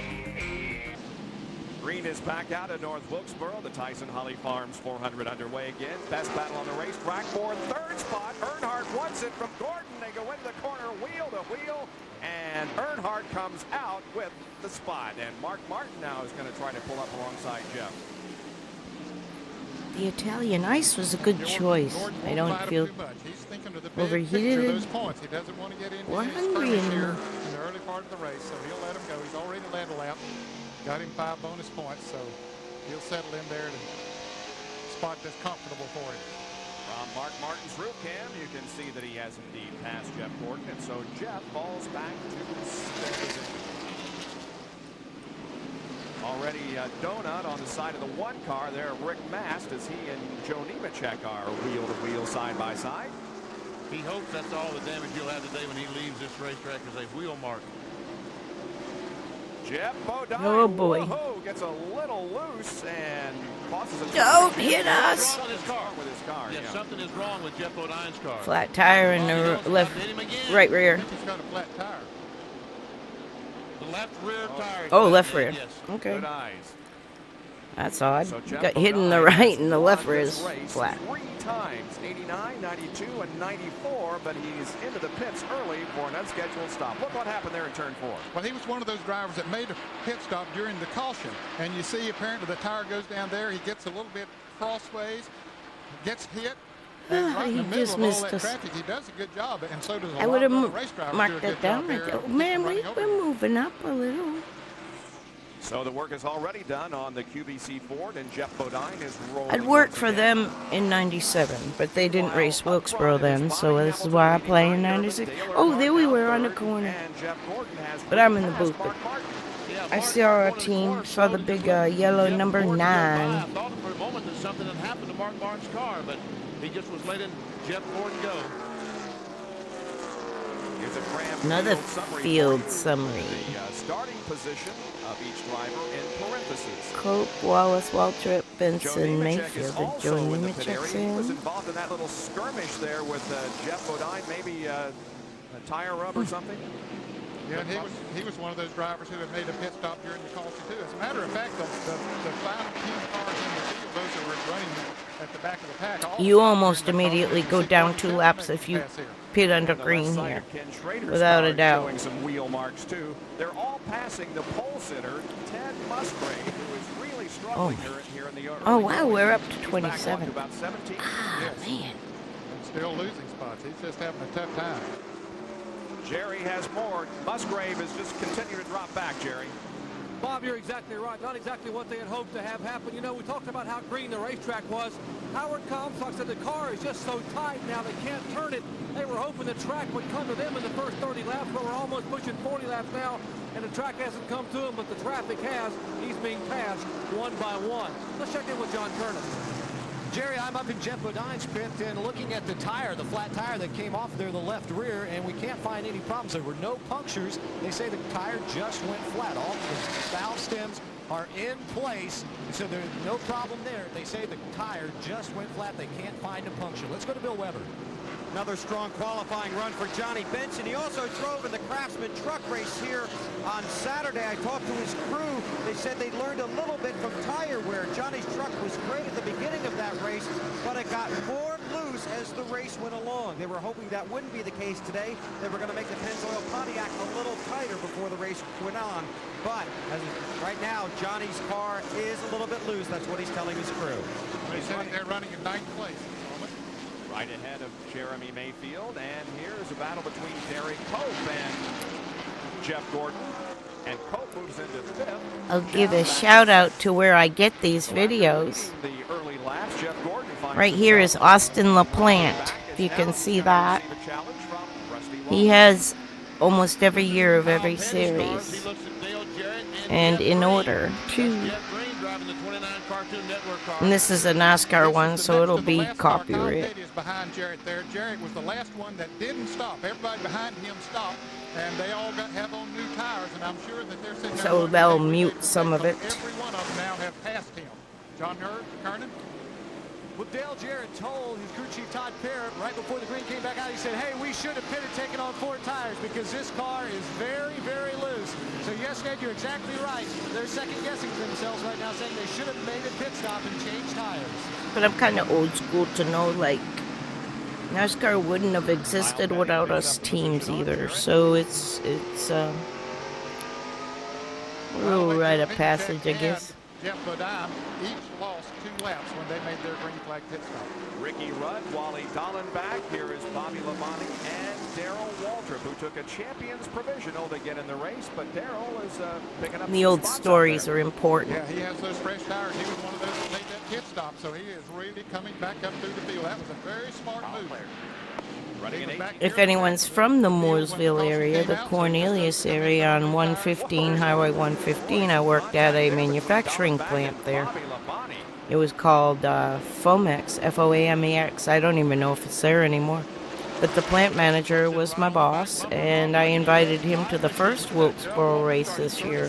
And he was able to spend the race in Lake Speed's pits. Lake gave us permission to bring him, and it was exciting to mix someone who never went to a race to introduce them to a little bit of old school racing.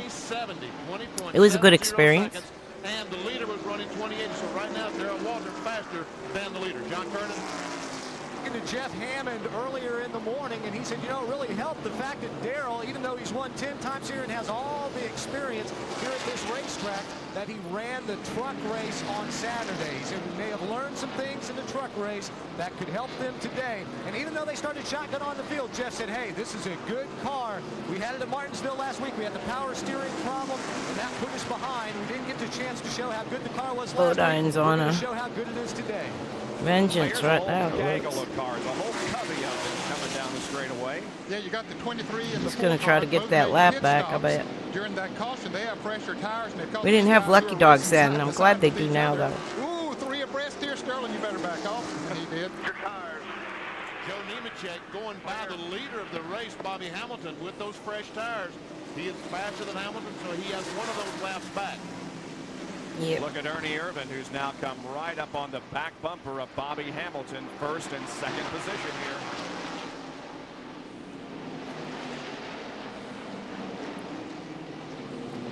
The 28 car, the Howland Texaco car, has been fast here for a long, long time. When Davey Allison drove that car here, it was a very fast race car.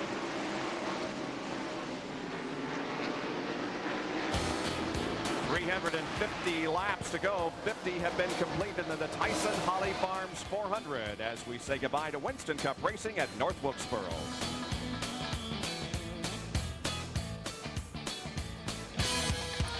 But only for a little while. 1987. Like NASCAR, but don't know who to root for? Toyota's got you covered. This guy went from dirt tracks to cup cars. Oh, these are cool commercials. And him, just a 3-time Daytona winner, no big deal. That's just a taste of our team. It's a right idea. Now you're up to speed. Promote some characters, though, not teams. We were running really good, and I ran over something, cut a tire, and coming off of turn 4 and barely hit the wall. I was sitting there, and I didn't go until they threw the flag because I knew that, you know, we were going to go a lap down, and so I sat there. I got trying to crank the car, got it cranked, and I sat there for a second. And he had the yellow flag in his hand. He dropped the flag, so I took off. And they didn't like it much, but that's what saved it for us, really. Going up there and tying Richard Petty's record for the most consecutive starts and going up there and winning the pole, that was a special day. And then we were able to come back Sunday and win the race, and that was an awesome race for us, and probably the most memorable race I've ever run at North Wilkesboro. I was trying to run Rusty down, got caught up in a wreck there. And Jeff and I just barely made it through. Rusty didn't make it through. And then we beat Jeff out of the pits there for that last pit stop when we were holding him off. Terry Labonte has moved from 16th to 8th position. And take a look at his record here. In his 35 races, he has 4 wins, 14 top 5s, and an average finish of 9.3. We've had a change of leader as Ernie Irvin has passed Bobby Hamilton and taken over the top spot. Let's take a look at how it happened. They come off the second corner. Ernie just drives it left. Italian ice in the summer is the bomb. And this is Luigi's. My son says Lenny's is better. This is pretty damn good. Well, Johnny Benson ran 59 laps and now sits on pit road. A 4-tire change for the Pennzoil Pontiac and a chassis adjustment. They've got the right side on. Now they go around to the left. Several guys starting to drop back in the field, including Earnhardt now at this point, who clearly has one of the best cars he's been in quite a while. 4 tires on for Benson. Jack is away, and Johnny heads back out onto the track. As the front of the field moves by, there you can see Earnhardt being challenged now by Rusty Wallace. Earnhardt moved up so quickly there in the opening laps, but now he is dropped back to 7th position. Rusty takes 6th. What's the situation with Dale, Doc? Well, the concern we talked about with tires is starting to rear its head here on pit road. We're seeing some of the top teams say that in the spring they could go 75 laps, maybe 70 on the average. With this first pit stop today, the Goodyear people said in lap 60, the tires are going to go away big time. You're going to be slipping and sliding.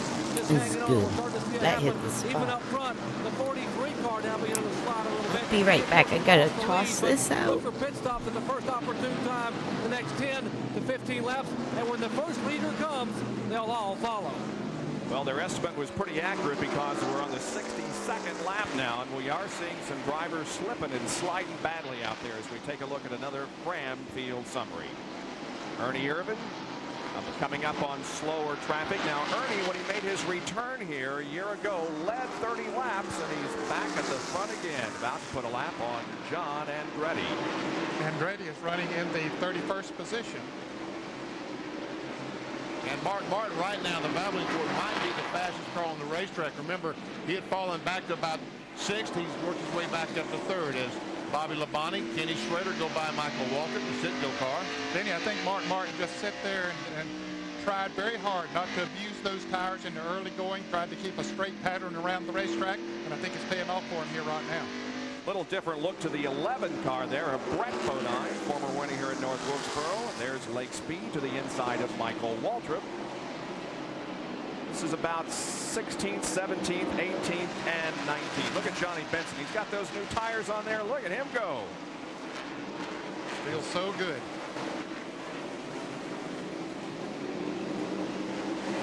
The unfortunate thing is if the caution flag were to come out right now, then Benson would be a lap or so down.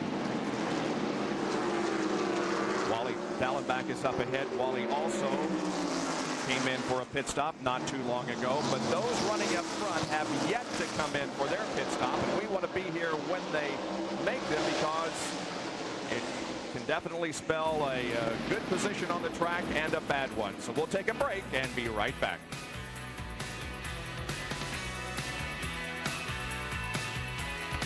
Back at North Wilkesboro, well, here are the pit stops we told you about. However, it's under caution. Let's go to Bill Weber first. Mark Martin on pit road, under caution, right side tires, no signs of a chassis adjustment yet. This should be a 4-tire change in fuel. Jeff Gordon is also on pit road. Dale Jarrett is on pit road. Mark Martin sitting in the Valvoline Ford. They put on the left side. Meanwhile, Dale Jarrett has left the back of pit road and is on his way. Now Martin leaves. He cuts off Terry Labonte, and Gordon is on his way as well.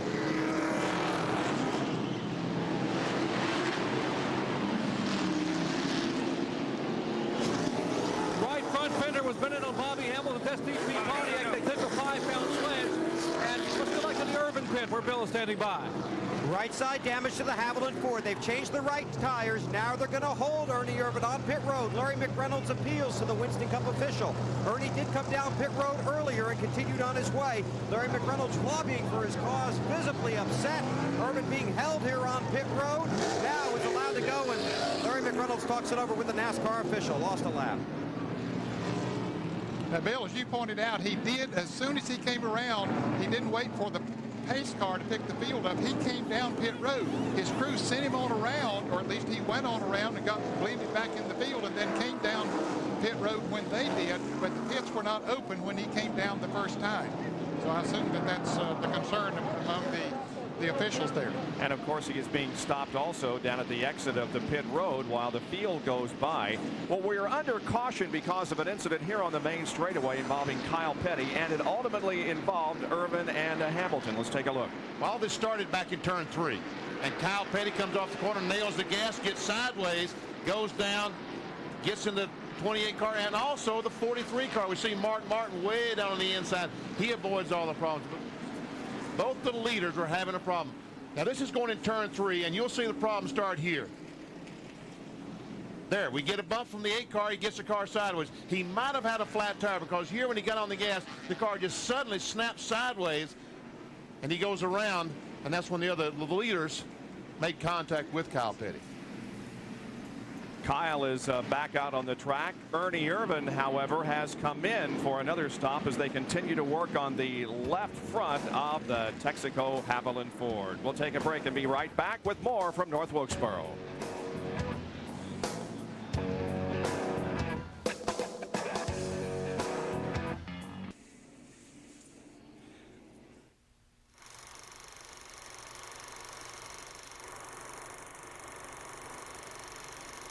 I would say my most memorable moment would be, I think it was in 1988 or 89.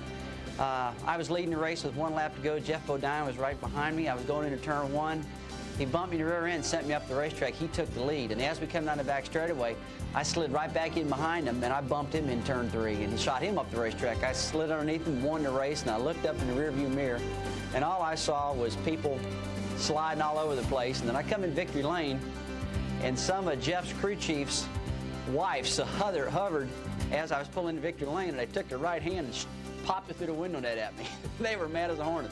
So there's been some real wild stuff happening in North Wilkesboro. I've won a lot of races there, and it's been a good track. Everybody has his favorite memory about this great old racetrack. Rusty Wallace, in 25 races here, has 3 victories and has finished in the top 5 12 times. Jerry Punch. Updating some of the pit stops down here. Bobby Hamilton's car number 43. The car was running a little bit hot. It's now down to 220 degrees. The right front fender was kicked out a little bit, but there was no problem with the towing. The 24 cars, if one round out in the right rear, the car was too loose. The 2 car, 4 tires, and no adjustments whatsoever on Rusty Wallace at Miller Ford. The green wave at Wilkesboro. Let's check in with Bill Weber. 4 tires for Dale Earnhardt. Says his car is good. Was a little bit loose before they pitted. Mark Martin pitted 18.64 seconds, 4 tires, and leading the race.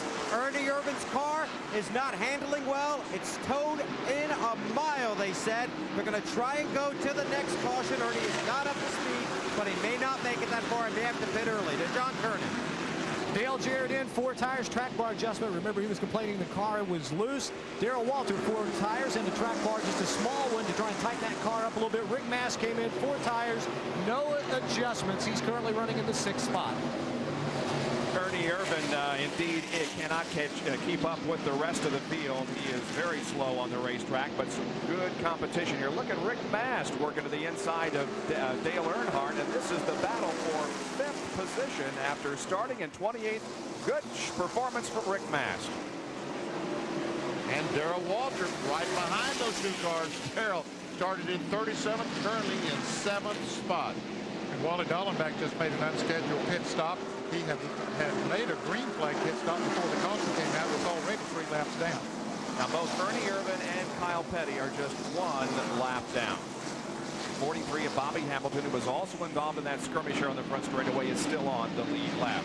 Here's Ricky Craven, Jeff Burton, Derry Cope, and others racing. Also Sterling Marlin there in the 4 car. That's all 4 position, all in the lead lap.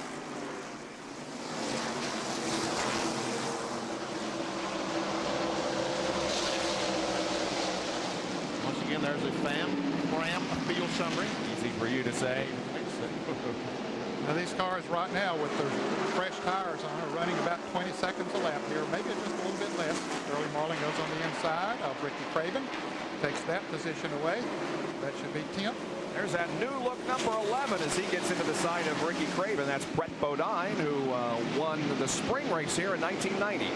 Messed up his right front fender on that pretty gold car as he got in the left rear of Ricky Craven's car. And there goes Derek Cope under Darrell Walter. And so does Jeff Burton. Darrell said, man, let me back to the inside. Darrell Walter hanging on to 9th position. Kenny Wallace, the 8 of Hut Strickland, Bobby Hillen, Ted Musgrave all battling in the back of the field. Round about 18th, 19th, 20th position on back. There are 28 cars still remaining. I'm coming back. A number of them, of course, lost laps during that little skirmish here on the turn. On my headset. A number of drivers had made green flag pit stops before the caution came out. And we see Ted Musgrave, the pole sitter, the Family Channel Prime Star car, mired back. Watching this, I'm just remembering so many little things. He's next to the last car on the lead lap. Hut Strickland there in car number 8 would be the last car on the lead lap. Wally Dallenbach, who has made a couple of unscheduled pit stops in the last few minutes, and the Circuit City car with Hut Strickland. Jeff Green, by the way, as Benny mentioned, driving that 29 car this week. Meanwhile, up Yeah, I'm remembering so many things about being there that weekend. Just little things. Mark Martin has the lead. Jeff Gordon second. And Rusty Wallace looks like he might be coming in that Miller Ford. Close up on the back bumper. lap of Jeff Gordon and looks about as racy as I've seen Rusty in the last couple of races. Oh. Had a problem between Oh, Robert shoot. Presley and Bobby Hillen. Neither go completely around, and no caution. Wow. A tough break for Bobby Hillen because he's got fairly extensive damage to the right front. Meanwhile, we continue to watch Rusty Wallace as he won second position. Wallace, a three-time winner at this racetrack. So looks to the weird, inside, like, oh my headed God. down into corner number 3. Here he goes. Those two buildings right there. We were in the second one. First one had little things on the desks and for press, I believe. And then ours had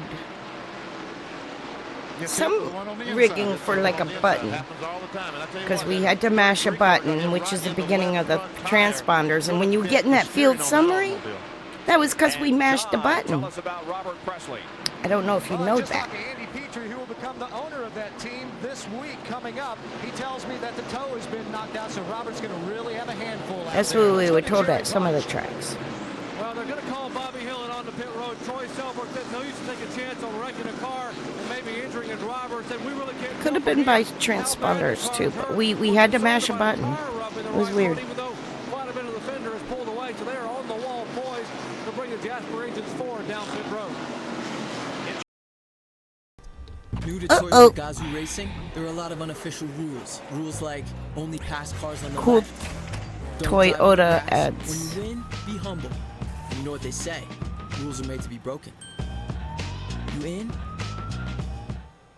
Pretty cool. It sure looks a mess, and Ernie Irvin is in, Bill. And Ernie Irvin has brought the Haviland Ford back to pit road. They're going to try and cut off the right front fender. They were held on pit road for too many men over the wall and then sent to the end of the longest line for pitting too soon. So it was a double whammy. They're going to try and cut the front fender off the 28 car and send Ernie back out. Back to Dr. Punch. Most usable tool today has been a sledgehammer. I do believe the dude in the front that was using that tool was their truck driver too, their transporter driver. My ex was a transporter driver also, and his duty was tire carrier as well at the track. But because they're running so far in the back, they probably won't show them pit. If they do, I'll point it out. That was another thing I remembered, is their pit road doesn't have a front and back stretch. It's just a really long pit road, and some people are pitting in the third and almost the third or fourth turn, which we were. You folks felt like it was going to happen, didn't you? Well, it did. Sure as the world. About a lap after we went to break. Rusty Wallace. See, pit road starts way in the third turn. Here's what happened. Right there is all signs. We're on the corner there somewhere.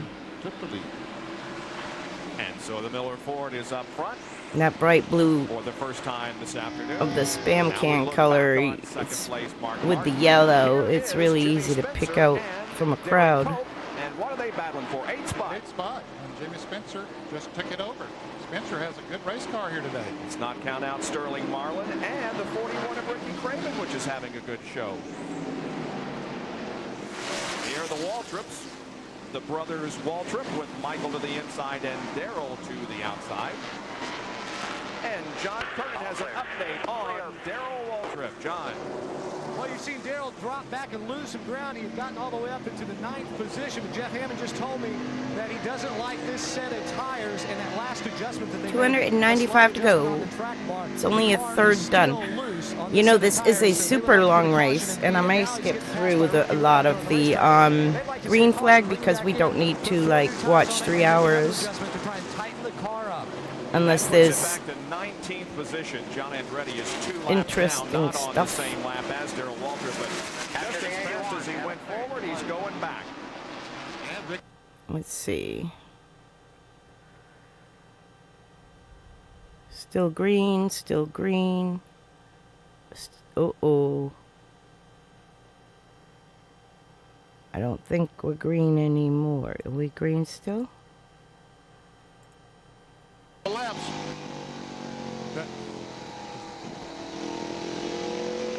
so I look, think Mark moves over. Let's see looked Joe like he did smoke with for a Bonnie. second. So make Mast fourth now, and it's down to 2.37 seconds. He is definitely gaining on the leader. Rick Mast, the Hooters Pontiac.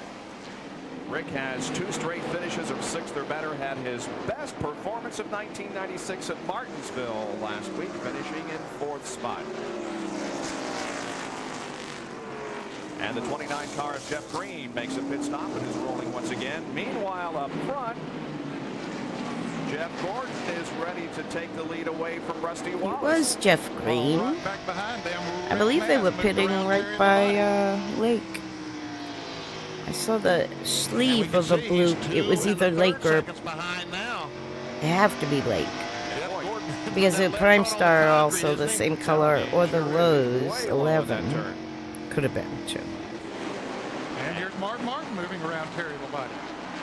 As a spotter or a scorer, as a scorer, it was patterns I picked out, and the 3 cars that I had to watch really carefully to not score the wrong one was the Spam. I was scoring the Family Channel car and the Lowe's 11. Those were the 3 I could get confused easy, so I'd always kind of keep an eye on where all 3 were, so that I wouldn't miss my car or score their car accidentally. Well, both Rusty Wallace and Jeff Gordon had the same problem during the last pit stop. Both of them had complained their cars were loose. Both of them took different philosophies. The 2 car decided he would go down in air pressure 1 pound all the way around. A big gamble, considering when you lower air pressure, you really can scrape the tires out a little bit. Pemberton. Pemberton made the call, and Rusty said, hey, that adjustment Robin. was killer. The car is running well. Jeff Gordon had a problem with the 11 car. Red Bodine having his problem. He's fallen off the pace down the backstretch, and Brett Bodine will be coming in for a stop. Meanwhile, Dale Earnhardt is making a move toward the front. There he is. Just went by Terry Labonte to move in the top 5. So as these cars in front of him are having trouble, looks like Earnhardt is getting closer and closer to the front. And Ernie Irvin almost hit the wall down in turns 1 and 2. That was a close call for Ernie. That thing just went up the banking, almost hit the wall, but he regained control. By the way, the 17 car, Darrell Waltrip, has just been lapped after he was running up in the top 10. Waltrip now 1 lap down in 24th. But Rick Mast has caught Jeff Gordon and Rusty Wallace. And look how he did it. Look at his times there compared to Wallace. Might be a pit stop thing. 22nd bracket where Rusty was done for over 21. Yep. And Darrell Waltrip lost a lap. He came in. John? And I'm being told it'll be right side tires only. Also a track bar adjustment and also a wedge adjustment. As they sit here, it's taking a little bit longer. A half round of wedge on the right rear, but it was just right side tires for DW. But he did lose a lap, so he decided to come in and pick and fresh right sides on. And hopefully they can catch a caution. And now Jeff Gordon upside. He was chewing out somebody. It's a good battle down the backstretch. Jeff falls in behind Rusty. And look who's right on Jeff Gordon's bumper. Rick Mast is right there waiting for his opportunity. Into turn 1. Oh, they're awfully close here. Good, clean racing there. And then Jeff Gordon is going to pass him, it looks like. Nope. Rusty battles back on the outside. Now he gets the lead. No, don't do that. Oh, some contact throws Wallace out of control. Yeah, Rusty went on, he started to come back down, and Rick was going to run in there while he was up high, and I don't think Rusty knew he was there. I'm sorry, Stelly. I didn't mean to wake you up. My dog woke up. It's his mommy yelling at the TV. As Mark Martin blows by Rusty Wallace.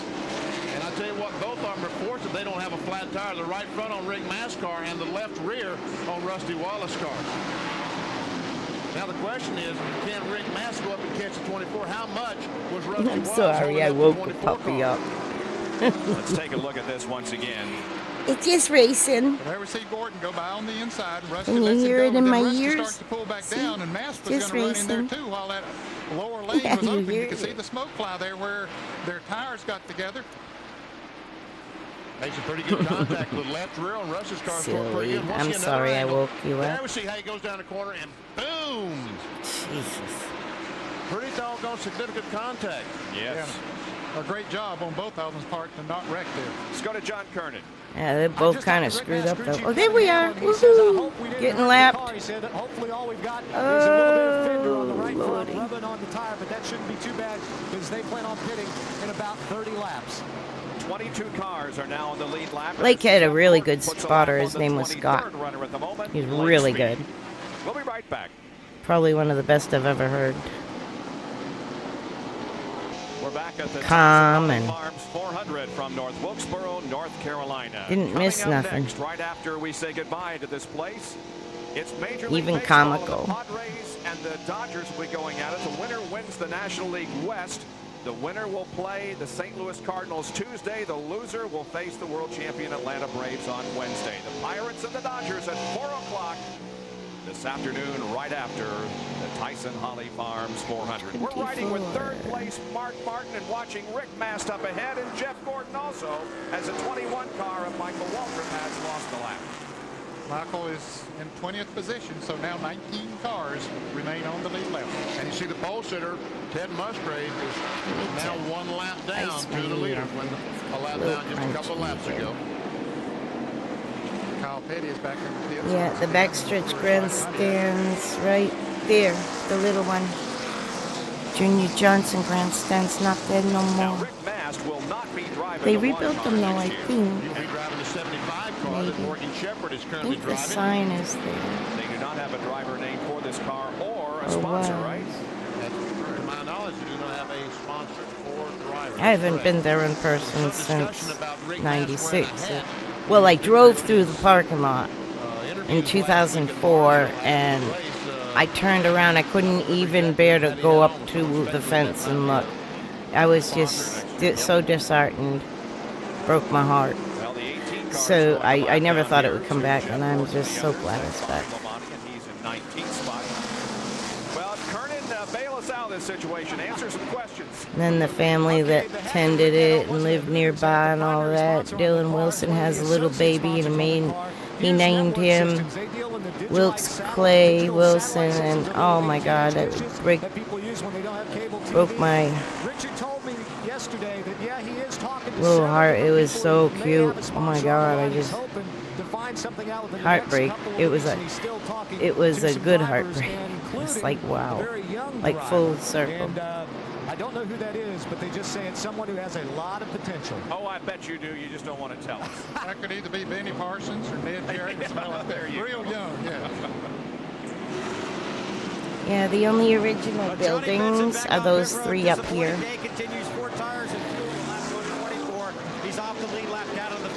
The main buildings didn't survive. Only a couple of Winston Cup races for Johnny here in North Wilkesboro. Benson was looking good in the early laps, but has faded. He was 24th here in the spring. They use the same platforms, they said. Michael Waltrip in the pits. And new lumber, it made it to look old. There goes Earnhardt. Jeff Burton having another good run. He's quietly moved into 6th spot. Lynn Labonte and Jimmy Spencer and Ricky Craven and Bobby It's just Hamilton. so weird. I'm in the booth 12th place car right of Dale there. Jarrett. Of course, 11th place. It's Sterling just Marlin. weird to even Just think not about bad. it. Since the restart, Dale Jarrett has moved from 18th to 12th position. So he's not doing bad here after a very poor qualifying performance and a 30th place start. And Michael Waltrip has come into the pits. He lost a lap a few minutes ago. Here's Jerry. Right side tires, they changed both right and left side tires. They've gone about 73 left. That's the short track car the Wood brothers had bought from Jack Rouse. And while he was merging into the traffic there, he and Jeff Bodine got together a little bit. Now Michael's going to be a lot faster on these new tires, and that's a heavy traffic that he moved into Get there. a drink? But look at him go around Nemechek, just on the outside, no problem. Clear.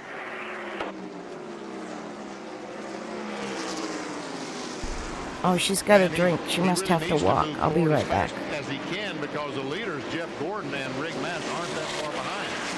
But he'll easily stay in front of them with these fresh tires. 75 car of Morgan Shepherd is making a pit stop. Where was he running at? 18. Just lost a lap, huh? Yep. But And a lot of them will do that. As soon as they go a lap down, they go ahead and come into the pits. They stay out there as long as they can. So, you like NASCAR but don't know who to root for? Here's some Toyota legends you can get behind. Meet Tyler Reddick. Crushed it in Xfinity Series and now he's here. Basically the Cinderella story if Cinderella drove 200 miles per hour. Then there's John Hunter Nemechek. New kid on the block, all gas, no brakes. Oh, and Denny Hamlin. Ever heard of Daytona? He's won it 3 times, no big deal. We have a lot of drivers, all legends. You pick. You in?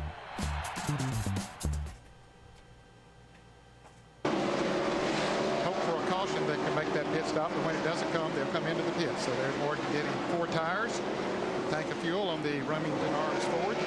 Here's another driver looking for a ride next year. As we told you, Rick Mass will go into this car, and Morgan Shepherd still looking. Here is Dale Earnhardt coming up on Rusty Wallace and taking 4th.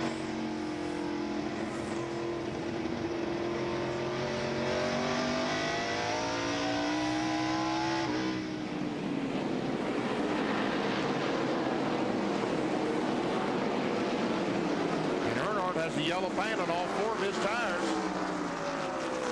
When they make contact with other cars and rub up against them, put those donuts, they take all that yellow paint off. Of course, that's the Goodyear yellow paint that Benny's talking about there in those tires. Tracking to the interval between 1st and 3rd, Gordon and Martin, 1.21 seconds last time around. Dale Earnhardt has won 5 times here at North Wilkesboro, 4 in the spring race, and he won this event in '91. The 12 car of Derek Cope is in. Bill? Well, a strong start, but Derek Cope fading. Now he's on pit road, lap 153, right side tires now for Cope. Also on pit road, Sterling Marlin in the Kodak Chevy and Ricky Rudd's Tide Ford. Left side tires going on. Derek Cope's car, the fuel is in. Extra man, they're allowed to clean the windshield, waiting on the left front. Derek Cope is down and away. Lengthy pit stop for Cope. Jerry Punch. That same way, 4 tires changed. Sterling Marlin, no adjustment as far as the car is concerned. A slight air pressure adjustment on the 4 tires they put on. So Rudd and Marlin both back out on the racetrack. Meanwhile, Gordon's got some heavy traffic up ahead. Johnny Benson, the Pennzoil car, we saw him in the pits just a moment ago changing 4 tires, and away he goes. Dale Jarrett's in the pits, changing 4 tires. Looks like the stop is complete. Tommy Mello says, go guys, go. That's it. He had also just lost a lap in 13th position, and so Jarrett with fresh rubber is back out there. Yeah, he hadn't been lapped on the track. He got lapped when it came into the pits. And you can see the difference in speed as those on the racetrack go by quickly, and Dale keeping the car under, what, 35 miles an hour? 35 on pit road here. Of course, he'll merge into the traffic. Hope he doesn't have to go into heavy traffic like Michael Waltrip did there a little bit earlier. We saw Terry Labonte just a moment ago on the outside of him. Let's see if Dale Jarrett's on the inside of him. He's not there. John Kernan. Dale Jarrett in, 4 tires, 1.5 round to buy. Remember, he's been finding a loose condition on that car. And guys, Rusty Wallace is headed down pit road. Let's go to Dr. Jerry Punch in Rusty's pit. Well, Rusty's car has faded. The car has gotten loose, so they're going to change 4 tires. They're going to go back up on the air pressure in the right front. Right side tires going on the Miller Ford Thunderbird. Rusty Wallace bringing his favorite car, Ronnie. This is the car he was leading with 10 laps ago when he tagged John Andretti in turn 3 and hit the water barrels a year ago. Left side tires on the Miller Ford Thunderbird. Remember the air adjustment, trying to tide the car up. Wow. 17.8 seconds. Wow, what a great pit stop by that crew. Comes out just ahead of the leader, Jeff Gordon, and the 43 car, Bobby Hamilton, is coming down, and he is pitted off. He's the last one pitted down there in turn number 1. Of course, Bill Elliott came in right behind him. You see both of them on your screen. Bill Elliott on the left, Dale Earnhardt coming into the pits, and Ricky Craven goes out. Ken Schrader, the 25 car, him goes out as Earnhardt comes down the pit road. So green flag pit stops here. Everybody will be coming in very shortly. For one thing, the leaders can't afford, once the leaders, some of the front runners have come in, the others can't afford to stay out there too long because they're going to be picking up a second to lap on him. Bobby Hamilton back out. Jerry Punch is there with Earnhardt.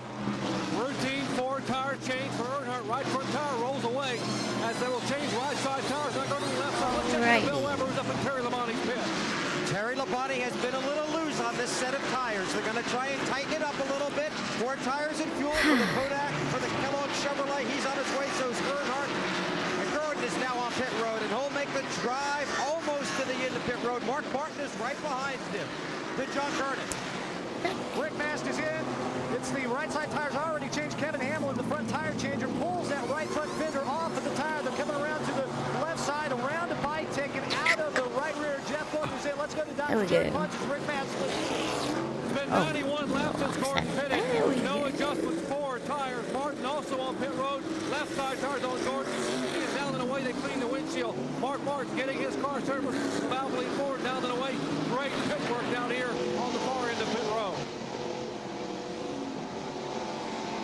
So everyone up front has made a pit stop here at the 162 lap mark. We'll be back with more live coverage of the Tyson Holly Farms 400 in just a moment. Well, I wanted to see one more thing. I don't think they were able to save was that scoring tower in the center there. See it spinning around? Is in the lead with the 24 car of Jeff Gordon running in second spot. This scoring pylon, I mean, whatever the... It's our final visit to North Wilkesboro digital scoreboard. Winston Cup Series will not compete here after today. Our telecast this afternoon is being brought to you by You don't know yet. The highest It standards will for engine someday. And by Brewery Fresh Budweiser, who reminds you fresh Going beer to Wilkesboro tastes better. gets rid of that homesick feeling. You know, it's like that's home for so many racers. Who was involved in a skirmish with Rick Mast a few laps ago. That car was not hurt in any way by it. Kind of the taproot became NASCAR before Daytona. Speedway even, you know. Gordon right now is pressuring Rusty Wallace. Staley was in on doing all that NASCAR stuff. Enoch Staley. And Rick Mast, fourth place car. There's so much history stuff. I don't know the history of the track in detail like some of these people and some of these broadcasters have done. A little bit of time cost him that much track position. And there's a lot on YouTube. If you Google, Stapleton 42 has some really good history. Quite a bit of interval between himself and the leaders, and a lot of traffic also between. Dale Jr. did a lot about it. As we watch Rusty Wallace, Bobby Hamilton, when he made his pit Dylan stop, Wilson grew up there Rusty Wallace, he passed as a both child Jeff Gordon while it and was Rusty shut Wallace down. all the way, so he got himself back in the lead lap. Lots of Hamilton info running out there about Wilkes There you can see a and the families that made it. between first and fifth, as Dale Earnhardt is in the fifth position. And Jeff Gordon goes under Rusty Wallace. Comes off the corner now. Bill Elliott's going to try to follow, but Rusty goes down quickly and blocks that spot. Elliott in 17th position. And one guy who is doing a heck of a job out there is Dale Jarrett. From a poor starting position, Dale has moved up to 7th spot. There is Darrell Waltrip right behind him. He's on fresh tires, was in just a few laps ago.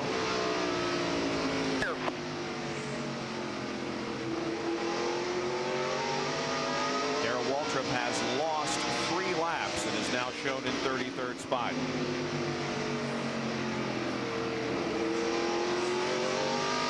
Looked like the DW of old in the early part of the race. Looked very good. Well, the leaders here are getting in heavy traffic. Field once again. summary. Bill Elliott, the McDonald's Ford, has been able to hang with these two cars, the two leaders. Martin Jarrett, Rudd, Duvanti, Burton, Raven, Waltrip, Shepard, Wallace, Hamilton, 15th. And Bob Labonte is the last one on the lead lap in 16th. And then we got Elliott, Spencer Schrader. One lap down to these leaders as Robert Presley once again. Speed, okay, we're in 23rd, 1 lap down. Robert Presley, he's the owner of this car. Andy Peake will be taking over as owner of the car next year. Considering we qualified like 35th, he's doing pretty good. How much I appreciate everything you've done for me over the years, but tell you what, those Grouse in Western North Carolina better look out with Leo Jackson not having to go to the races on the weekend. Robert Presley, by the way, will drive the 29 car next year. Well, Rick I have an Orlando Magic shirt on. Here of recent. Well, certainly he's running good, Bob. But when That's the old leaders school. got all this heavy traffic, that allowed Rick to catch up a little bit. He has a good race car, no question. There he is right on the back bumper of Mark Martin. But when they got in that heavy traffic, that certainly helped his 2009. There he goes to the inside of Mark and takes third position. Now the leaders have cleared what was really some traffic for about 4 or 5 laps that held them up. Now Master's going to have to go through it. You see where he is and where the leaders are over there? Yep. Hey, Pops. Good afternoon. I had the other screen up. Here comes Rusty Wallace. I have an itch on my belly. Wow, these cars are awfully equal, aren't They sure are. Rusty gets the lead back here on the 185th lap. I got all nostalgic with North Wilkesboro week, and I was scoring this race for Lake. Rusty Wallace I was up in the booth. Jeff Gordon and Rick Mast. It'll be 5 seconds by the time Rick Mast gets through all that traffic because it is heavy traffic. So Rusty Wallace assumes control of this event once again. We are less than 15 laps away from the halfway mark of the Tyson Holly Farms 400.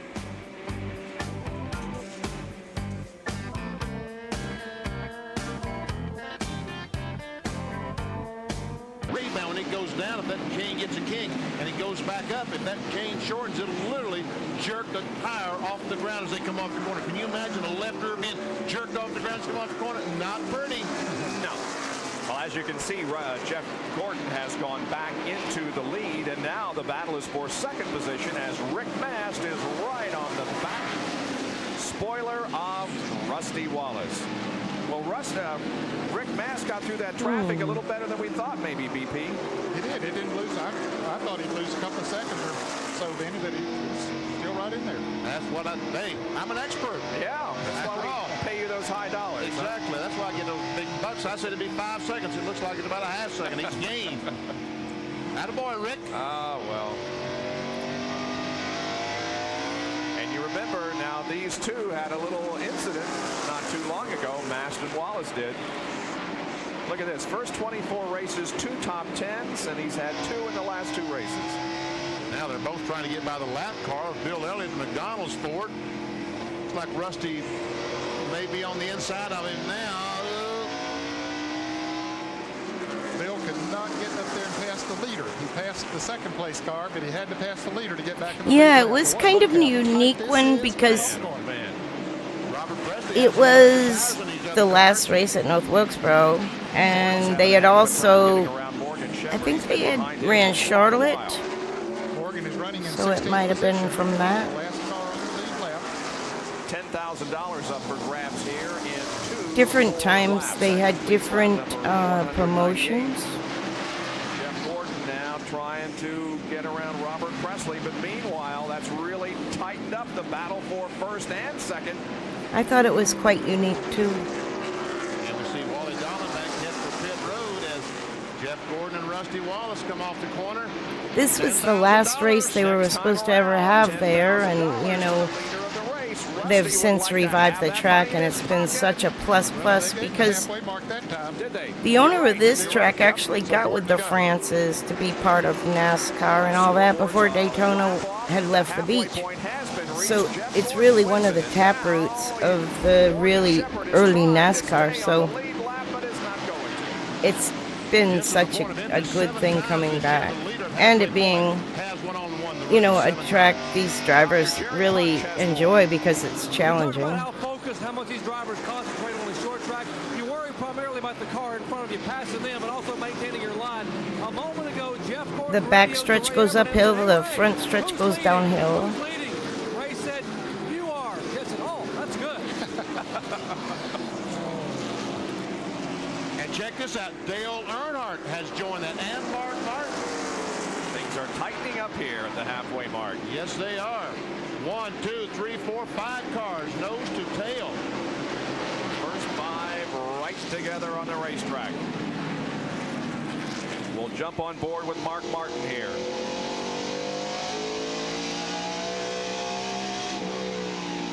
I saw a report that they're building a bridge, a footbridge, like for these pedestrians so they can park more people across the street. It's been that successful, so they really like doing some cool stuff. So it's here to stay. Thanks to Dale Jr. and Marcus Smith's kid there, whatever his name is.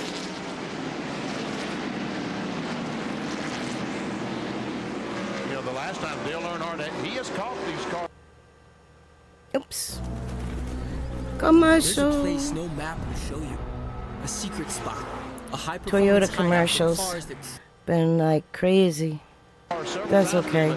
It's NASCAR's tape. Chevrolet seems to fade, but although they made a pit stop or two since that long run, and he might have the car adjusted now. What do you think, Bill Weber? Well, Benny, a lot of these crew chiefs down here are encouraging their drivers to save their tires. Buddy Parrott has been talking to Jeff Burton. Please save your tires, save your tires. I just talked to Goodrich team manager Bobby Hutchins. He told me Earnhardt I was at the race, and I was watching from the scorer's booth, which is just to the left of where that camera shot was. I show you when they show a big wide angle of the building I believe I was in. I was in one of the two, but I'm trying to. We were in the right-hand side because the left-hand side had press people. When you walk in, you go to the right or the left, and I went to the right. Right now, he's trying to take over the third spot and does it. Goes by. I thought we were in the one that stuck out the furthest, but I guess we weren't. When I look at these old tapes. Probably go blowing by all these guys, and Earnhardt almost got in the loose stuff. Yep, Mark Martin is going to come up beside Rick Mass. He's got Darrell Waltrip ahead of him. Faster line. Maybe the bottom, I guess. In fact, the scorers stand, there's 3 buildings that remain that they didn't have to rebuild, that they just restored. And the one I was in is there still. So it's kind of cool to look back at all this. Yeah, we were following him just a minute ago, and we saw the interval between him and the leader. Quite a bit of racetrack, but well, you see Jeff Bodine go by, but that he has fresher tires, Jeff Bodine does. And Dale Earnhardt just passed Rusty Wallace. Move into second spot. There's Earnhardt. And there's Wallace. It's exciting. Ooh, Jeff Gordon almost. He was on the inside of Dave Dave Marcus going Marcus. into the turn. Dave and Morton and Shepard came up there with new tires, made 3 abreast going into the corner. It says 189 to go. If it's not exciting, I might skip ahead, but it's still exciting. Wow. See, there he is on the inside of the 71, and look at Morgan Shepard come up here. Really coming up in a hurry, and you will see the smoke fly here. See that? Oh yeah. Wow. He's Close like call for brakes. Jeff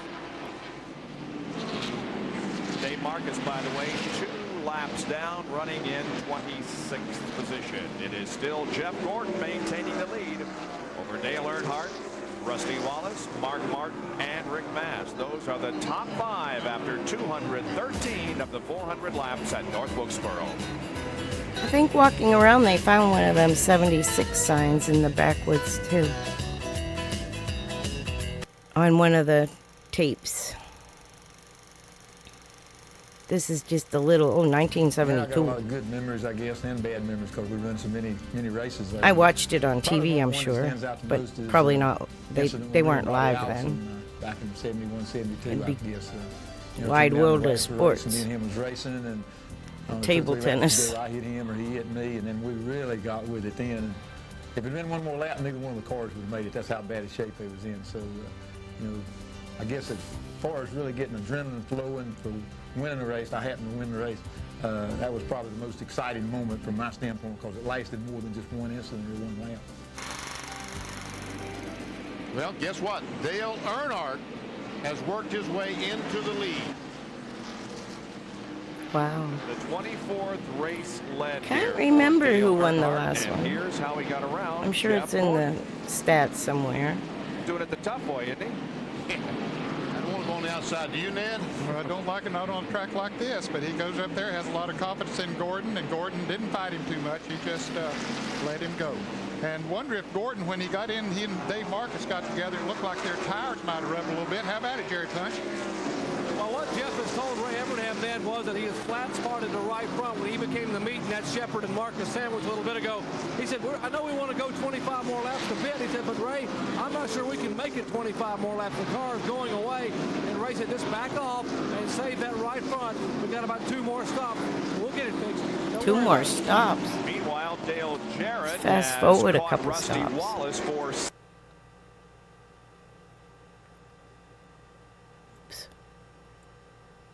Well, uh-oh.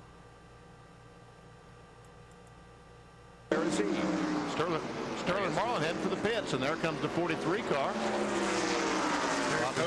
Derek Cope is in the pits. Oh, scheduled stops. There is Marlin on pit road looking for his stall.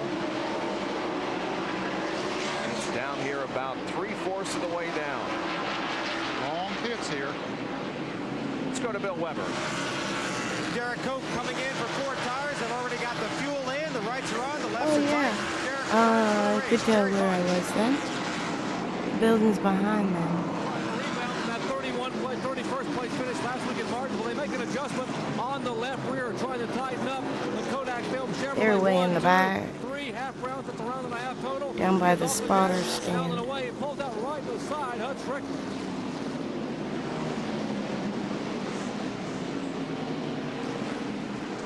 Okay, who will be the Leaders on pit Oh, road. my. Dale Earnhardt down and away. Jeff Gordon down and away. 4 tires as they will try to get out of the pit road. Let's check in with Bill Weber.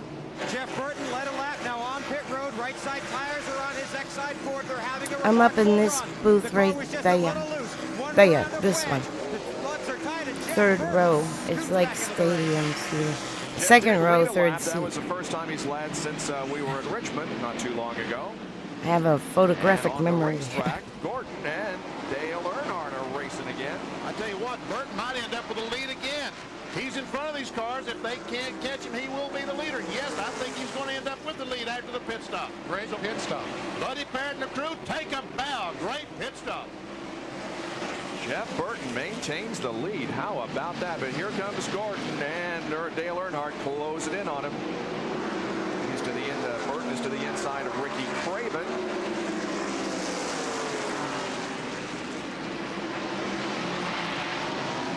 See Ricky Rudd, is he the leader of the race? Yeah, he's the leader of the race. He We- hasn't pitted yet.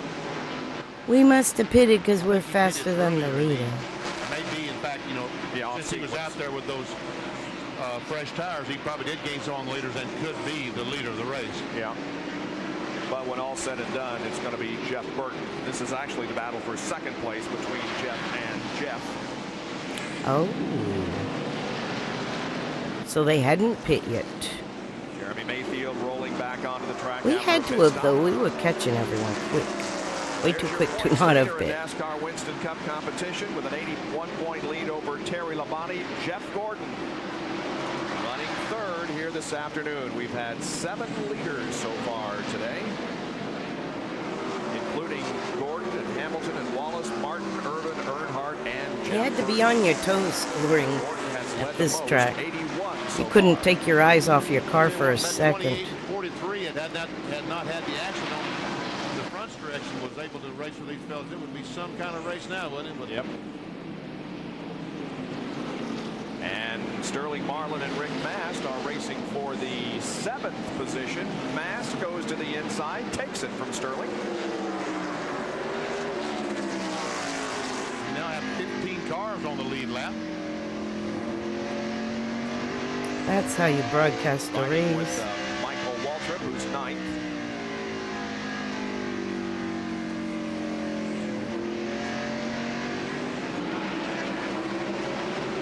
Oh, 1, 2, and 3. No. Cars Tour race here starting tomorrow.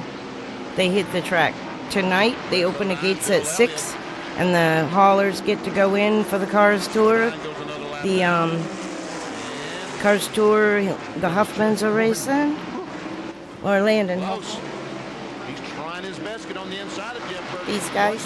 Back in those cars. RJ will be there. If anybody's going to North Wilkes, he said hit up his Facebook page. He'd let to meet you and say hey. Yep, taking the lead back. Jeff Gordon takes the lead back. And Blake McCandless from iRacing and Flow Racing will be broadcasting on FS1. I think it's a co-broadcast for the Cars Tour race to expose it to nationwide, Fox, FS1. In the lead. He still hasn't pitted. Well, he pitted 25 laps before the other front runners. Kind of a big deal gave him a long time out there for Cars Tour, and the Cars Tour drivers get to be showcased, and Blake and Dale Jr. is going to be broadcasting in the booth with Harvick and Eric, the old Wall Stadium. I think he was a Wall Stadium broadcaster. Ooh. That's how close that was to being a cut right front tire. Let's check in with Bill Weber. Nothing quite as dramatic for Terry Labonte. He's trying to be his smooth, consistent self. Yeah, and Blake's going to be pit reporting on FS1. That's what I remember now. It was a little bit. This weekend, like on the Cars Tour page, carstour.com, Google it or whatever. They got the schedule on the page. And if they don't have it there, they have it on their Facebook page for the late models. So usually those types of lower series are hard to find info on. Riding with Dale Jarrett, who is up to 6th spot.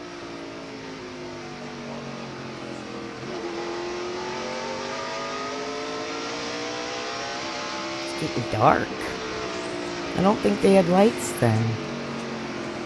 Don't remember. Dale Jarrett, a lot of clean racetrack. There we see Rick Mast as he tries. Let's go further. Oh, we got pit stops. Race. We see the. Uh-oh. Toyota has 3 NASCAR triggered Cup teams. an ad 2311 by owned messing these two. around. This guy actually races for his team. And they both share the track with the team owned by this guy. 3 teams, 4 legends, all going after 1 cup. Now you're up to speed. You in?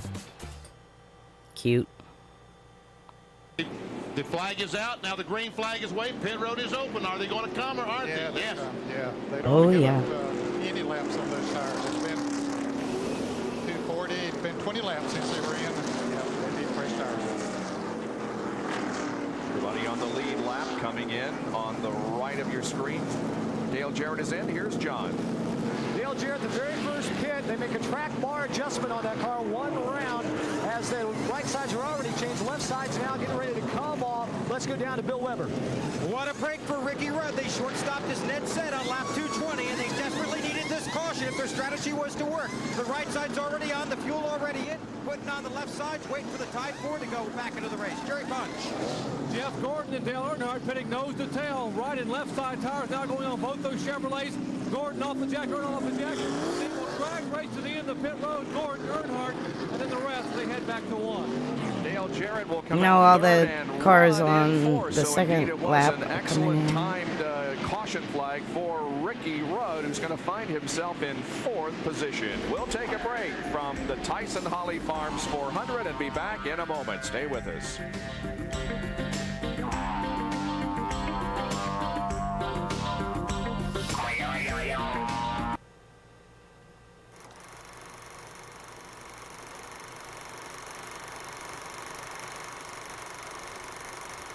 Earnhardt and I were racing, been battling pretty much most of the day, I think. I think Dale had a dominant car that day, then he faded at the end, and I came on pretty strong at the end. And as soon as I caught Dale, it was about 10 laps to go, and I kind of gave him a little nudge, let him know I was back there. Drove off into turn 1, I got underneath him. I was completely square with him going into turn 1. And, his version, he's going to say that I went up on him, and my version is he came down on me. But make a long story short, we got together, spun going into turn 1. Neither one of us backed it in the fence. We just kind of went down in the corner, did 180 and slid up out of the groove. And about, seemed like a few minutes later, Jeff Bodine came by and won the race. And so it was a pretty memorable moment. They were battling for the lead, and they go into turn number 1. And I used 5 words to describe what happened that I will never forget, not necessarily for the words, but because I reached new highs with my voice. Here comes the field down for the white flag. 1 more to go. Rudd is inside of Dale Earnhardt as they go into turn number 1, and both of them spin. And Jeff Bodine takes the lead.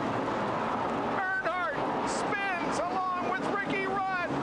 And whenever I think of those 5 words, my voice gets just a little bit sore. That day, Earnhardt went out first, and I understand they threw a lot of beer bottles and such at his car and did some damage to it. And Linda had a new car that day, so we didn't ride out in that. We rode out laying in the floor of the van with a blanket on top of us, so we didn't. It was. You had a lot of angry Earnhardt fans. You had a lot of angry Rudd fans at that time. So it looked like a riot was ready to break out. So I felt the best place to be was probably just kind of low profile at the racetrack that day. Welcome back to North Wilkesboro. You still get up that high, huh? It's not as easy as it used to be, believe me. Dale Jarrett, what a great move. He's currently up to 3rd spot. There we see Ricky Rudd. And Bill Weber has a follow-up on Ricky Rudd, Bill. Well, Ricky Rudd has had many frantic moments at this racetrack. He's hoping to have a good one here today in the final race. Their tires on that Tide Ford are going away at about 70 laps. So Danny Marshburn and the crew decided to bring Ricky in at lap 220. They convinced him to come on in, short stop. We'll cross our fingers and see if it works. Well, it did. They got the caution. They're back up front. Rudd just congratulated his crew on the radio. He said, we don't have a great car, but we do have great strategy. I'll never doubt you guys again. Very good performance on pit road. Ricky's trying to rebound from his first DNF of the season last week at Martinsville. And there you see the pit summary showing where they were before the pit stop and where they are right now. And Dale Jarrett is the big gainer there. He was 6th before the pit stop and comes out in 3rd position now. We're going to take a break. We'll be back with more live coverage in just a moment from North Wilkesboro, North Carolina, the Tyson Holly Farms 400.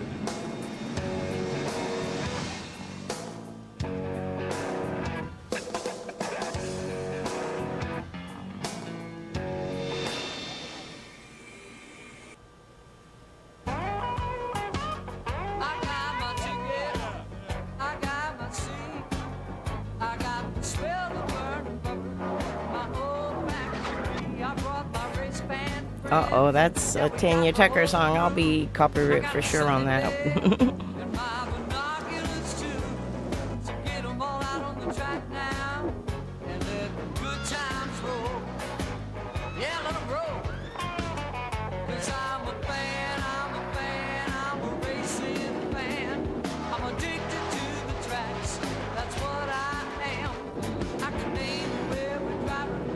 Oh, man.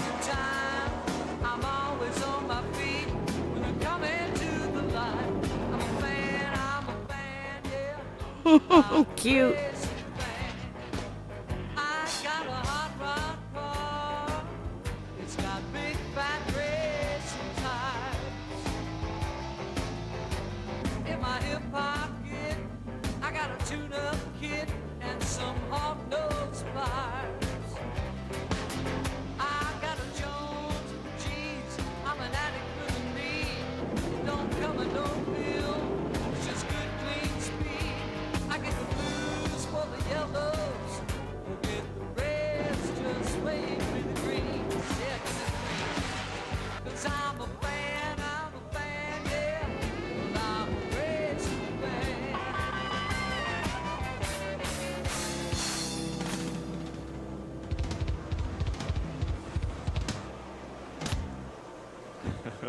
And you don't find fans any better than they are right here at North Wilkesboro. Each has come out today to see the final NASCAR Winston Cup race. 1996. Wow, what's going on here? I saw the smoke coming out of the back. Yeah, it was that. Whoa, flamage. And the gear is on fire underneath the Badcock Home Furnishings Jerry Cope's car. Wow. And there that baby comes out. Is it hot or what? Jerry Punch?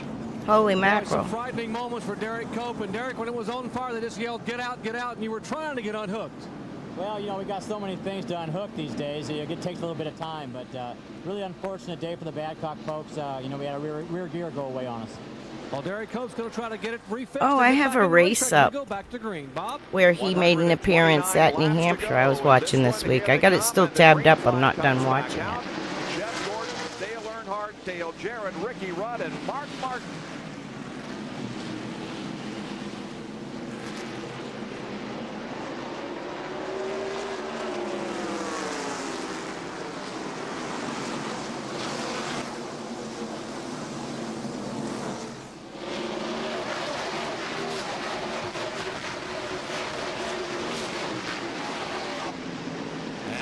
For second place, there's Jarrett, the 88 car, and Whoa.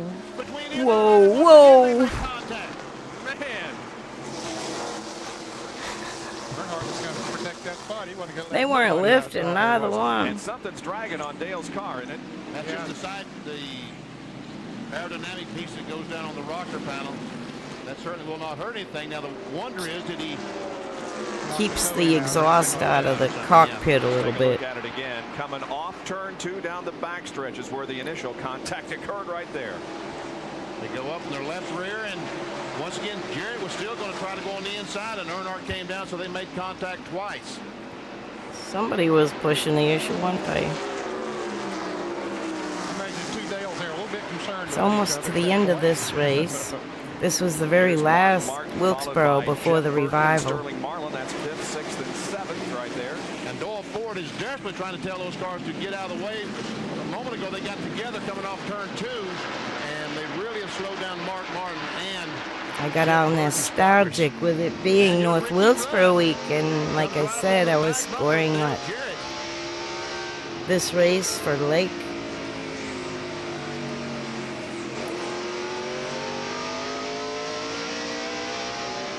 The scorer's booth. I'll point it out if they have a wide shot. It's the double white building, and we're in, if you're looking at it, the one on the left. Apparently both Dales are saying no harm, no foul. Those there back on that there. incident on the backstretch. Maybe a Way little back bit there. of a foul, but no harm to either car. 122. I'll fast forward through some of this too. that's Dale Jarrett. Oh, I'm sorry. Yep, those booths right there. I was in that N1. Yeah. Row 2, seat 3. But it wasn't assigned. That just happened to be where I was sitting. There's Mark. Just remember. That's right. As we look back at his teammate, Jeff Burton. Okay.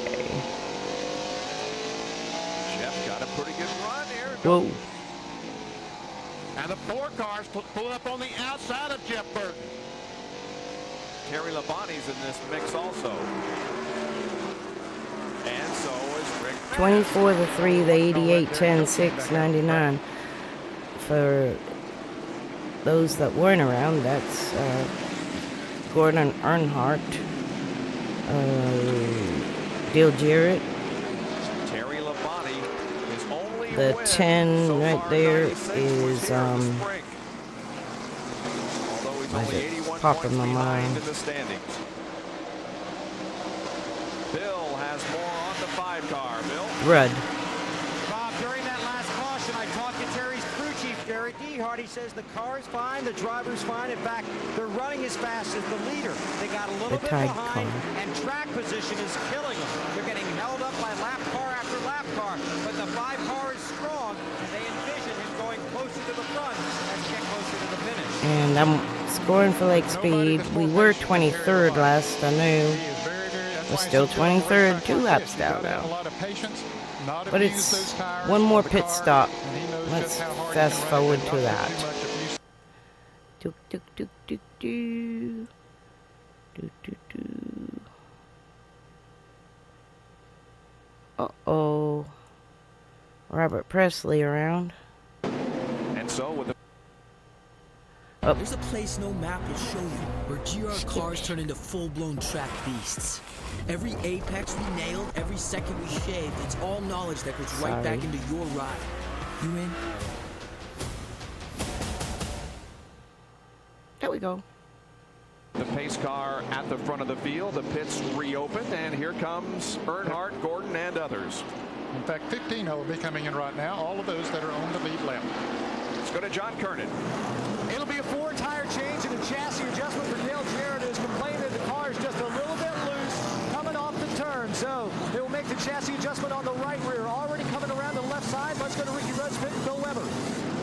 wanted to go 65 laps, then stop, then 65. He's going to have 80-plus laps to finish this race now if it stays green. Right side's around. They'll come around to the left. No chassis adjustment. Having trouble on the right rear run. Down to Jerry Punch.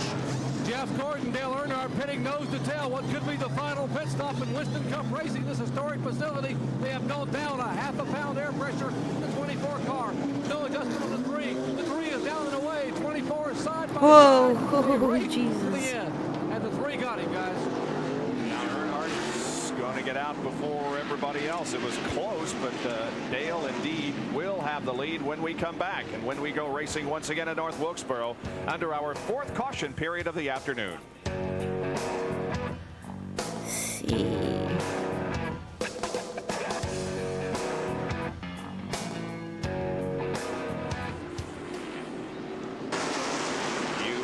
Missed a lap yet. They just went green. Here they come down to complete the first lap under green. Earnhardt and Jeff Gordon and Dale Jarrett are right there together.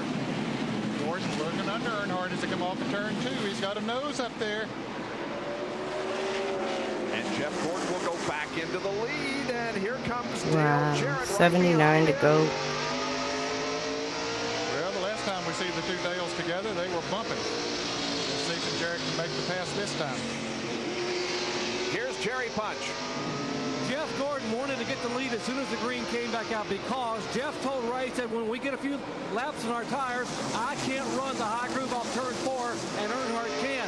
I'm concerned our tires may not last 80 laps. I know Earnhardt's will. We'll see how it plays out. Let's go to Bill Weber. Best pit stop of the day for the 99 team of Jeff Burton, a little under 20 seconds. They're very confident they're going to be strong at the end of this race if it stays green. In fact, they think they're going to be the best car in the final 20 laps. Not the same story for Terry Labonte. The longer they go, the worse their car gets. Gary Gehart told me unless the chassis adjustment they made with wedge and air pressure works, Terry Labonte will not win here today. John Kernan. No chassis adjustments or air pressure adjustments for Rick Mast, but a good pit stop picked him up a couple of spots to the 5th position. They are planning on running to the end without changing tires. They've been telling Rick to take care of the tires, take care of the tires. Kevin Hamlin says now that the sun, the clouds have come back over the sun, it's cooled down a little bit. That's similar to the way it was at the beginning of the race when they were pretty good on long runs. So they are hoping that the clouds stay here and the temperature stays down. Jeff Burton flexing his biceps. He's taken 3rd from Dale Jarrett. Hey, and that might be a bad indication for those guys up front. We've been talking all afternoon about how good his car is in long green flag runs. Yep. He's good here right now on the short runs. Yep. Boy, if it stays good after those tires get hot, he might be tough. We'll time the interval between 1st and 3rd. Gordon and Jeff Burton. 1.04. Well, a little bit more, 1.05. Jeff has led 2 laps here. Now, Jeff Gordon has just locked up the 5 bonus points for leading the most laps. For the umpteenth time this season. Yeah. I think right now that Earnhardt is holding up Jeff Burton a little bit. It's like Jeff may be going to take that 2nd spot away from Earnhardt. Down the backstretch, yes, Jeff Burton goes to 2nd. Burton had his best career finish at Richmond not too long ago. He finished 3rd. That's his best career finish, so he is having the best race of his NASCAR Winston Cup career. He's now 2nd, about 1.2 seconds behind Jeff Gordon.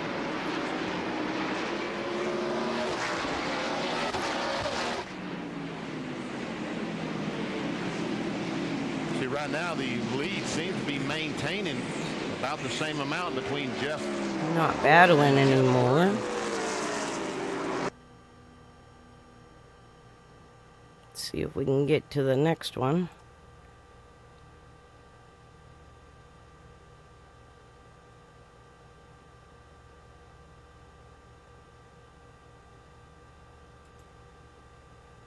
Better. It didn't work. In fact, the car got worse. Then they caught the caution, came back in, put the car back to where it was, and they still believe this car will get better as the race goes along.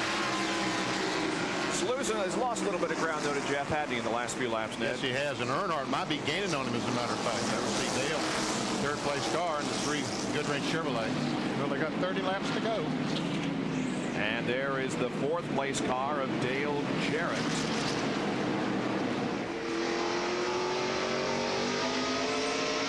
Riding with Dale, there is the interval between 1st and 5th. Just 4.8 seconds separate the top 5. And where is Jerry Labonte? There he is. It's very common for not many to finish on the lead lap. And then where's the 6th place car? That would be Rick Mast. Rick, this set of tires don't seem to be running quite as strong for him as we saw earlier today. There he is, running 6th place. He's got a pretty good lead on the 7th place car, which is Ricky Rudd.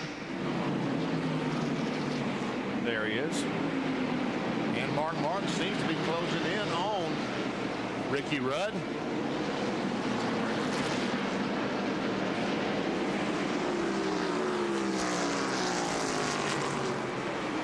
Next car would be that of Rusty Wallace. Miller Ford. Boy, Rusty was so strong there for a while. He could pass anybody and do anything with that car, but has faded of recent time. Running 9th on the lead lap. And there's Bobby Hamilton, the SVP Pontiac. Who ran so strong earlier on. There's Hillen, Darrell Waltrip, and then the 11th place car, Sterling Marlin. Pretty sure that Larson has a really good chance of dominating. There was a time Waltrip lapped the whole field here, I believe. Come on the inside of him. Make the pass. Bud Strickland is 16th a lap down. Michael Waltrip in 12th. Now who's 13th? Bobby Labonte, the Interstate Batteries Chevrolet. 13th spot, still in the lead lap. That's pretty And good. finally, the last car on the lead lap. They really haven't had a lot of wrecks. A couple of spins. We did have 15 until just a lap ago.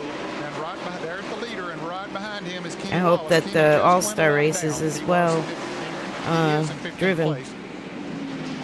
Gordon in heavy traffic here now, but he's weaving his way right on through it, and he's put a lap on Morgan Shepherd now. Shepherd in the 14th position. And Dale Earnhardt has taken 2nd place from Jeff Burton. He sure has. Jerry? The magic number for Earnhardt was lap 380. David Smith said nobody is better at saving that right rear tire than the guy driving the 3. Earnhardt hasn't said a word. The last time he was this quiet, he won the race at Atlanta. David said they know that Dale wants the final word on the final race in victory lane from Wilkesboro. He wants it very, very badly. He said with 20 to go, Dale's going to start using that right rear to the best he can to catch 24. Oh, going into this North Wilkesboro race this weekend with the Cars Tour, Landon Hoffman is with Carroll Speed Shop, and they're on a brand new Reynolds chassis, and they are currently in 4th place in the points, and that's a heck of a feat because that's a really, really competitive series. So they're doing well, fingers crossed. The Tyson Holly Farms 400 in the closing laps, 384, third to circuits complete. There is Dale Earnhardt, who is running in 2nd spot, trying to catch the leader of the race, Jeff Gordon. Dale Earnhardt is looking for his first top 5 in 12 races and looking for his 2nd top 10 since mid-season. That just does not sound like what you talk about when you talk about Dale Earnhardt. 15 to go, and Gordon's leading over Earnhardt, Jeff Burton, and Dale Jarrett and Terry Labonte. On the back of Jeff Gordon, but that traffic might have cost him his chance because he has lost several car lengths to Jeff Gordon. Here's a battle for 3rd.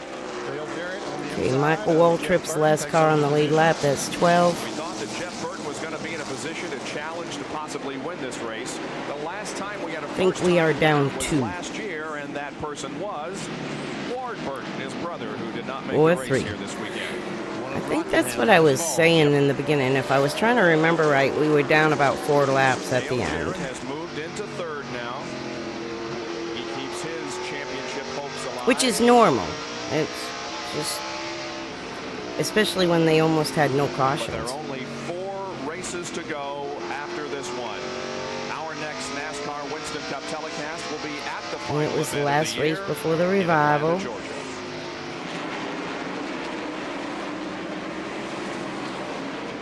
It'll be exciting this weekend to compare what it looked like then. And like I said, there's only 3 buildings they saved.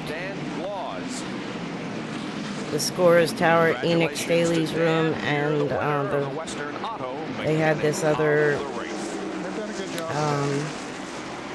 kind of a stadium booth, like box seats, sort of. He's putting Michael Waltrip a lap down, the 13th And that place car. stayed. So now there are 12 on the lead. Make that 11 on the lead lap. That one on the back stretch, I don't think survived. I don't know. It doesn't look like that Dale is gaining much ground on The Junior Johnson grandstand didn't survive. Maybe gained a little bit on Dale Earnhardt. He is. And Jeff Gordon is pulling away from both of them. Toyota commercial. There's a place no map will show you. A secret spot. A high-performance hideout for... 6-car Mark Martin continuing on his march. And the 43 of Bobby Hamilton is battling him for the 8th position. Still no cars out of the race. 37 are still running. As a matter of fact, 43 is trying to pass Mark Martin. I implied that Mark was trying to pass the 43. That's not correct. As a matter of fact, Ricky Rudd just a few laps ago past Mark Martin. And Hamilton gets hit Pontiac right on 40. I'm glad, though, the buildings that they rebuilt, they made to look like the old ones, which was really cool. Bobby Hamilton moves to 8th. Mark Martin back to 9th. 7 to go. And it's a 1.76 second advantage for Jeff Gordon over Dale Earnhardt.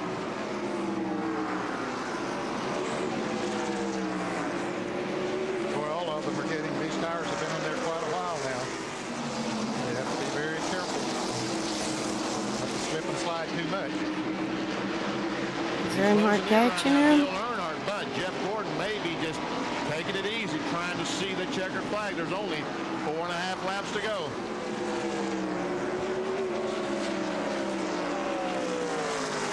We're approaching the time when NASCAR Winston Cup racing ends at North Wilkesboro, North Carolina.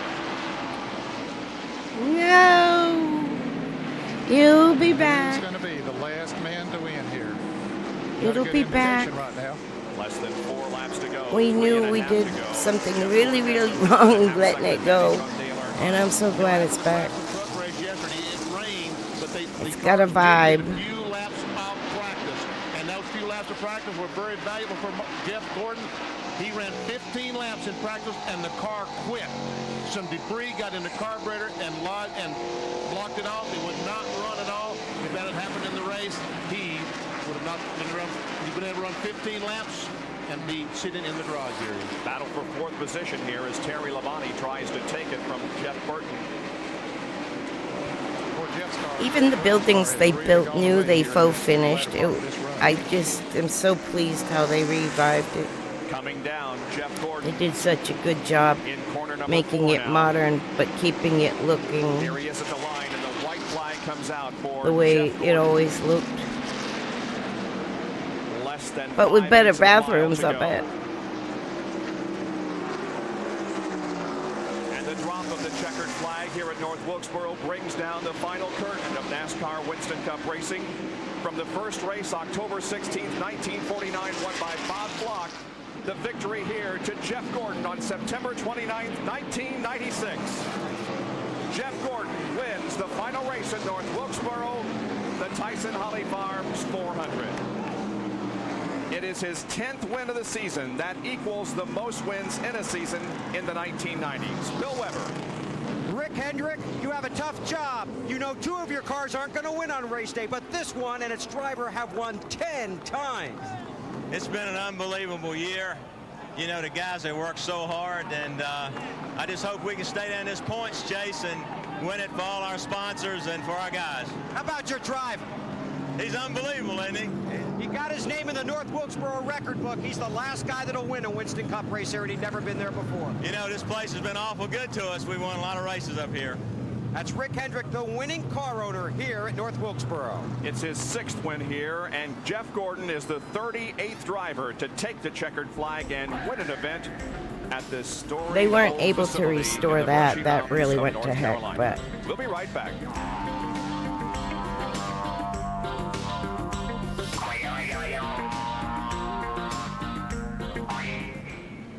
the scoreboard tower. They restored that, though. Car of Jeff Gordon has been raised onto the victory platform. Second place goes to Dale Earnhardt. Here's John Kernan. Well, Dale Earnhardt talking to all the media. We'll listen in for a second, then we'll get our question in. Wilkesboro, but you know, the tires, I just punished the heck out of him trying to run him down. I was doing some good there, and then I got caught up in some lap traffic. But you know, that's the name of the game, is be there where you got to be there, and we weren't there at the end. How about you got a special day tomorrow? Yeah, we got an open house at Dale Earnhardt Chevrolet. We're going to have a big day down there, so running good today pumps everybody up for tomorrow. But Dale, considering the last few weeks you've gone 12 races without a top 5, and then boom, this has to feel almost like a I know, victory, right? Well, He's so young. It feels real good. The team needed this. They needed a shot in the arm and things to turn around. And I can't say enough for them for this race car. They did a good job, and we really had to take it easy on these tires. The tires were a factor, and the racetrack's so wore out, and definitely wasn't going to get a new pavement for this last race. So we just had to take it easy on the tires and do the best we could, and manage the tires is what it was all about. That's Dale Earnhardt's second place finish. Let's go to the McDonald's Winner's Circle interview with Dr. Jerry Punch. Yeah. Well, Jeff Gordon getting ready to climb out of the car. They had been racing at North Wilkesboro Speedway 22 years when Jeff Gordon was born in 1971. 92 was his first year in Busch, and then Cup was 93. So this is third year. Emotional moment here. A young man who is charged to lead this sport in the next century writes the final chapter on a racetrack that was there at NASCAR's beginning. Here is Jeff Gordon out of the race car.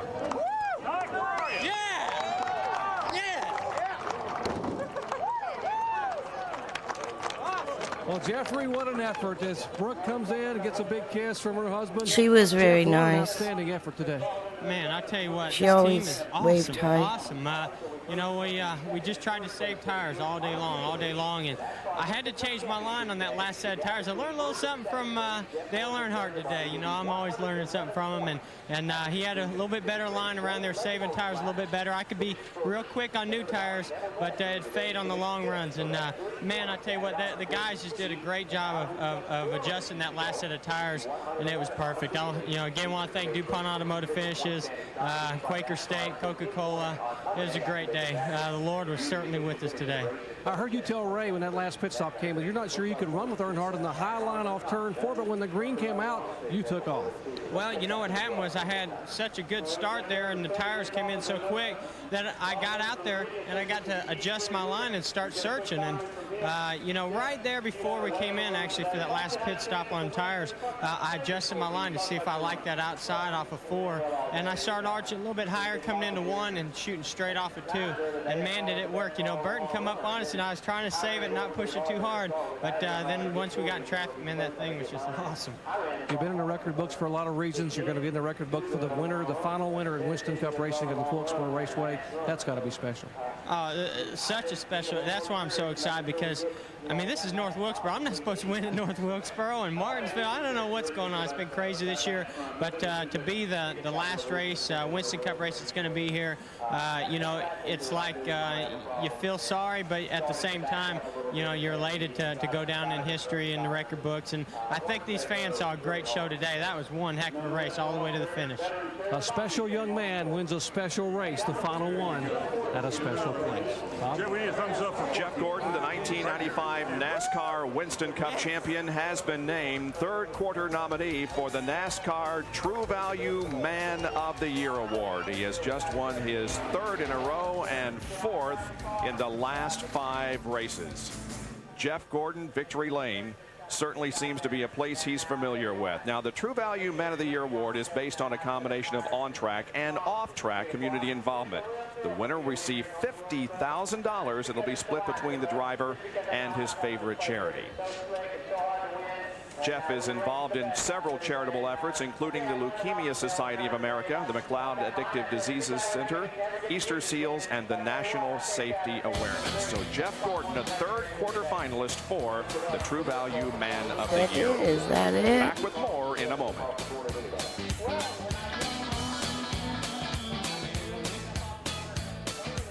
A Flock brother won it in 1946. I met Tim Flock before he passed. That was a special moment.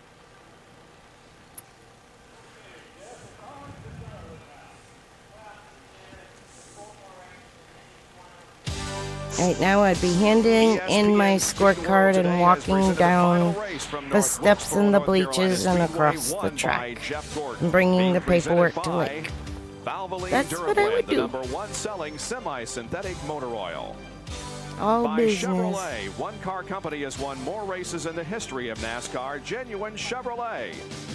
And by the NASCAR Story, to order call 800-71-NASCAR.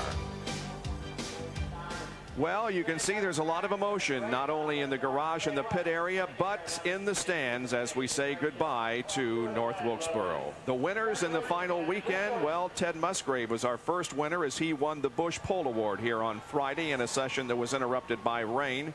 Yesterday, Mark Martin Amazing drove the how victory much in a the Lowe's track 250, affected people. the NASCAR Craftsman Truck Series. And today, Just a little old shithole track without good bathrooms or anything in the years.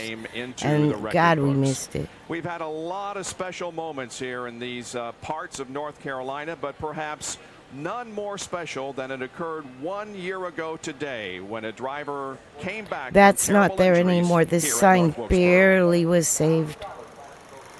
I don't know if they repainted it, but it was barely legible. The easiest answer to that is my comeback. It was rather exciting just being back and going to the racetrack. I actually raced the Winston Cup car and the truck all at the same time, and I did a lot of testing at Wilkesboro. It was an exciting day. Probably the thing that really sticks out to my mind is when we went out to qualify. I could see people standing up, but it was unbelievable because I could hear the fans cheering me on when I was qualifying. I mean, the noise and the motor and everything didn't drown the fans out. Welcome back to North Wilkesboro. Here are the unofficial results. The bullets indicate drivers that led a lap, and the double bullets there by Jeff Gordon's name indicates that he led the most laps. And there were 11 cars on the lead lap when the checkered flag dropped on this historic facility. Gentlemen? See, that's Strickland Finished back in 25th, 16th, 3 car laps down, and then down. the fellas 2 laps down. And look at all the folks still sitting in the grandstand, not wanting to go home. Yeah, there certainly isn't the rush out of the grandstands that we've seen here in the past. Everybody wants to take a final look and take a deep breath and think of the good times that have occurred here at North Okay, Wilkesboro. Pops. I'll see you in a bit. Here today, and here are the points Thanks for after today's hanging. race. And the advantage now up to 111, Jeff Gordon over Terry Labonte. Jerry Punch, final thoughts. Unbelievable, the history of this racetrack, and what a young man who leads us into the next century. He's the That bright young was star. really He's puts something. The final fans period, the never final got out chapter. of the Behind me as victory bleachers. lane continues, and you look in the stands. We were talking down here about the people who want to savor these last moments and just don't want to leave. Bill? Yeah, this. Boop, boop, boop. I'm going to back up just a second.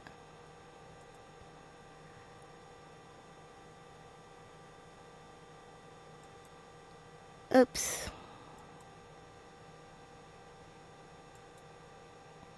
And take a deep breath and think of the good times that have occurred here.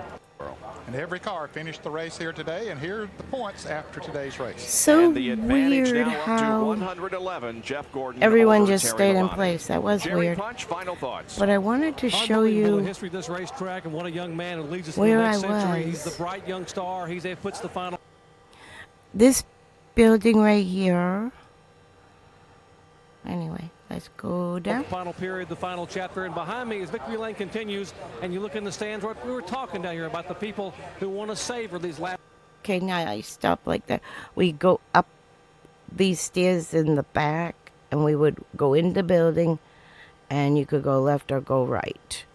And I'm believing I was either here or in this building. And it's hard for me to know which one, because I know what it looks like on the inside. but it was one of these, was the scores. And we'd come out down here and walk down these bleachers right here, or walk down these bleachers, cross the track, and come into the pit. Last moments and just don't want to leave. Bill? A veteran track, but a lot of young stars. Jeff Gordon, Victory Lane, good run for Jeff Burton. I think as we go ahead to some of these new tracks, you'll see more and more of the rising stars. We'll miss tracks like North Wilkesboro, but we'll enjoy watching the young stars race into tomorrow. John? Bill, I think we're going to miss the type of racing that we see here at the track, the short tracks like North Wilkesboro. The race we had today, a great race throughout. You had 4 or 5 cars throughout the race battling each other. I'm not so sure we're going to see that on some of those bigger tracks, and it makes me kind of sad that Wilkesboro is going away, because I've been coming here, maybe not as long as Benny Parsons or Ned or Jerry, but since the early 80s, and I really have enjoyed it, Bob. All right, well, next Saturday we will be in Sears Point Raceway, Sonoma, California, or That's some of pretty us cool. will be, for the NASCAR Craftsman Truck Series. For drivers like Junior Johnson, Let's North go through Wilkesboro this. Speedway. Enoch Staley loved racing and brought to North Wilkesboro, North Carolina, a racetrack which through the years established a solid relationship with Bill France and NASCAR. The 5/8 mile speedway, which was originally dirt, gave race fans thrills and excitement like they had never seen before. They came from all over the brushy mountains to see the best that stock car racing had to offer. Drivers like Junior Johnson, a local hometown hero, who along with people like Hall of Fame mechanic Herb Knapp, won races both as a driver and a car owner. Hi, In Pops. fact, North Wilkesboro became known as the track that Junior built. For the 10th time this year, Darrell Waltrip wins a Grand National race. Into turn number 3, Neil Bonnet still has the lead, but Darrell Waltrip is going to make one final bid. To the God, it sat like that for so many years. 30 years it sat. Never thought it would be back. I drove up there in 2004 into the parking lot, and I had to turn around. I couldn't even go out and look at the track. All the buildings were collapsed, and I just broke my heart. Look at its North back. Wilkesboro Speedway, many memories for fans and drivers alike. Richard Petty has won more races here than anyone else and has helped build the tradition and history of this storied facility. 37 drivers until today had taken the checkered flag and won a race here at North Wilkesboro. Some of the real important names in NASCAR Winston Cup competition have taken the checkered flag here Tim and won a Flockmore, race. Tiny Land. And now People into the of record Matt books goes Fireball. the name of Jeff Gordon, My first the final favorite. winner of a NASCAR Winston Cup race at North Wilkesboro, North Carolina Sheesh. Speedway. We say farewell to a place that's given us years of Wow. enjoyment, of excitement and cheers. Thanks to all who have made our visits here very memorable. It's been fun. This has been a presentation of ESPN, the worldwide leader in sports. Alright. That's about all I have today. But like I showed you earlier, there's some photos of before they revived it. Now we're going back there. And like I said, the Cars Tour and Blake McCandless is going to be doing it. And all of that. This is a modified tour race at Monadnock. Was my home speedway. I'm not going to play this all, but I'm going to go show you my race car. Is it in this race?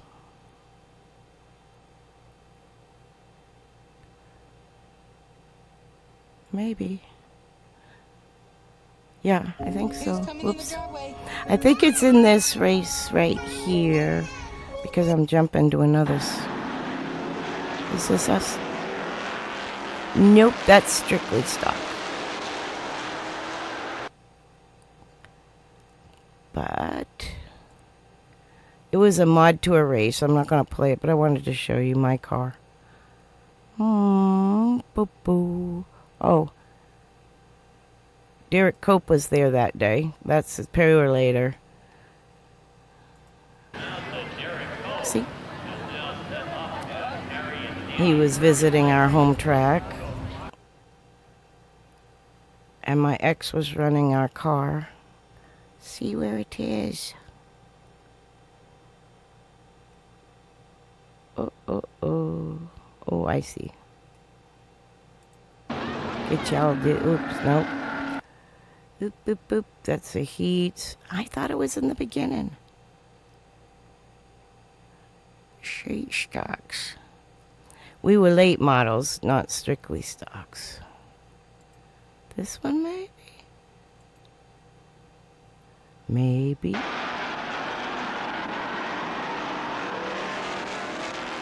Yep. That's our car, the number 2, right there on the inside. But that's the white flag. I'll watch that little... It's a heat race. Let's see. We start in the back. Ooh. Okay. This is the start of the heat race, and we're starting there, which I think is P8. Yep, P8. This is Monadnock Speedway. They still race. In fact, they had to cancel the Mod Tour race last weekend because of rain, and it's going to play in a couple weeks, June sometime. That's our car, the 2A. I designed the paint job, and I painted the letters and all that back there, and you did it yourself. We splurged on the white wheels. They look like chrome, but they're white. And I put the setup in the car. I could tell you the setup, the frame heights, everything to this day.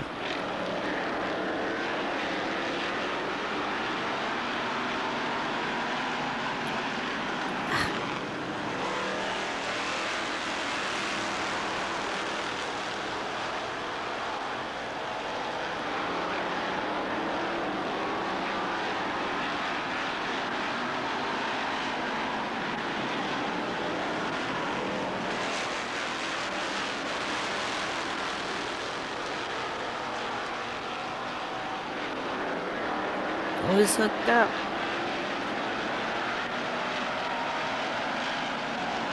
$19.89. My son was here. He was 8 years old. In the bleachers, like right around there. In the bottom corner.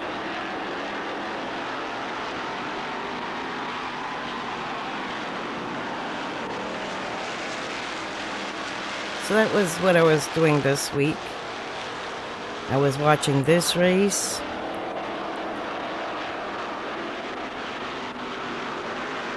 And I think it's just a heat race. It's just about over, right? So loud, though. Sorry about that. Clacking lifters. I got it turned on.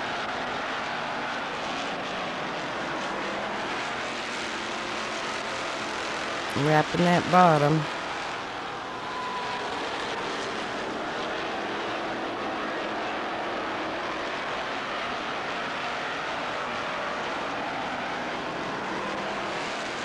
Up to P3.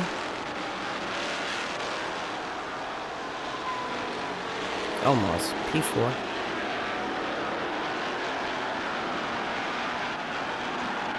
Oh boy.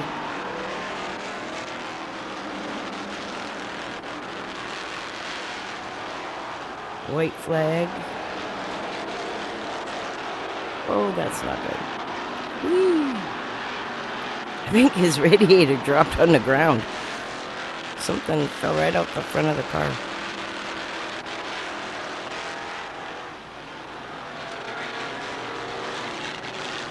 I guess we finished P3. Nah. Anyway, this race was the modified tour in 1989 that was up there. And a lot of famous drivers were driving from back then. Let's see.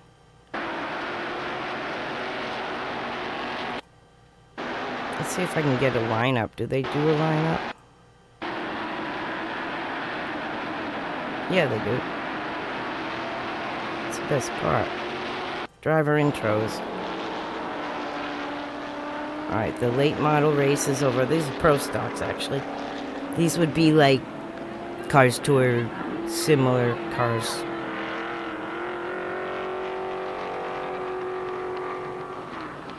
Punky Karen, very famous from the area. Pete Fiandaco just went by. He just won it. And now the modifieds are coming out, I think.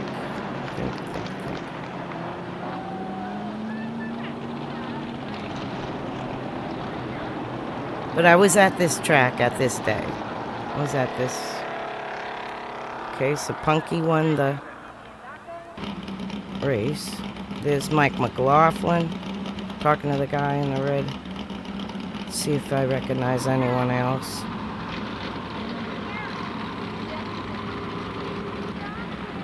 Mike Stefanik.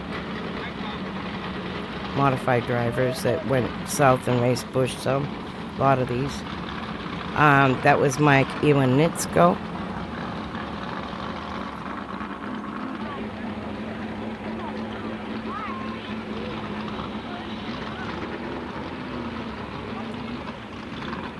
I'm trying to remember who that is behind it. Could be Satch Worley.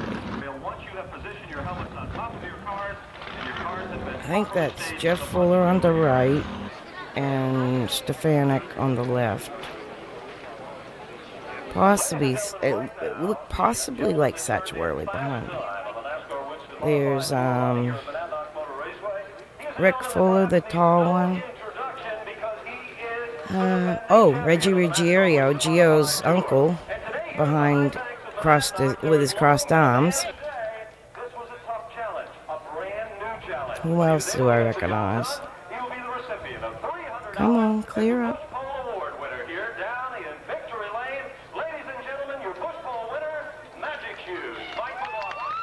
Mike McLaughlin. There's Jeff Fuller in the red suit with the white stripes.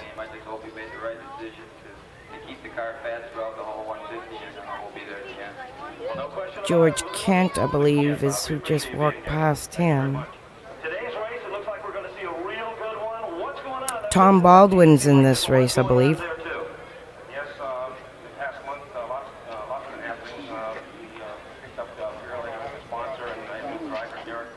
It's exciting.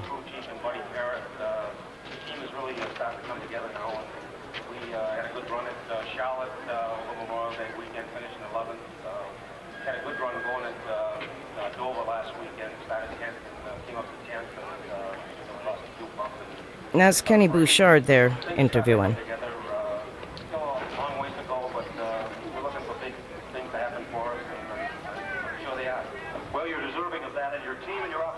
I think. No, wait a minute. That's Mike McLaughlin's car owner. I think. He just sounded like Kenny. Kenny drove some of that car, maybe, too.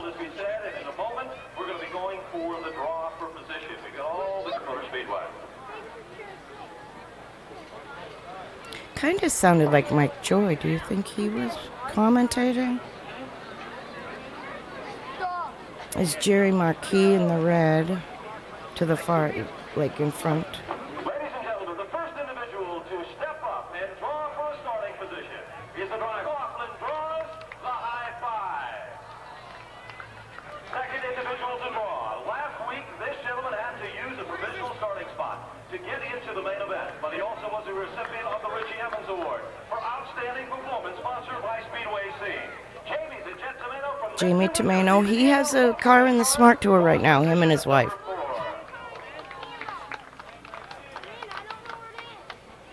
Car owner now.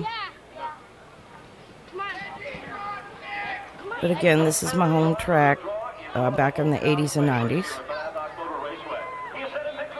As Jerry Marquis, he was a track champion. He raced a little Busch at the time, which was Xfinity now.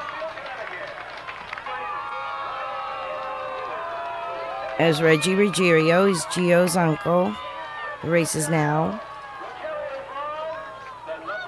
in ARCA. I don't know.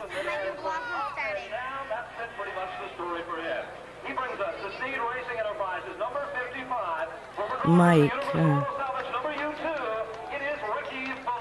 Now that's Jeff's brother. Jeff's big brother. I mean, Jeff's taller brother, but he's younger. How do I say that?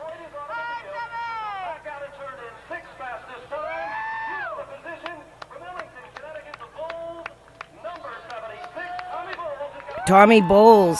Now they have a race down at New Smyrna every Speed Weeks for him, a memorial, 76 lapper, because his car is 76.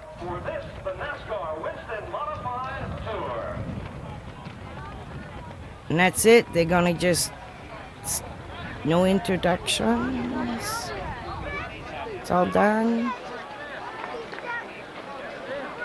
I know that guy. Amy.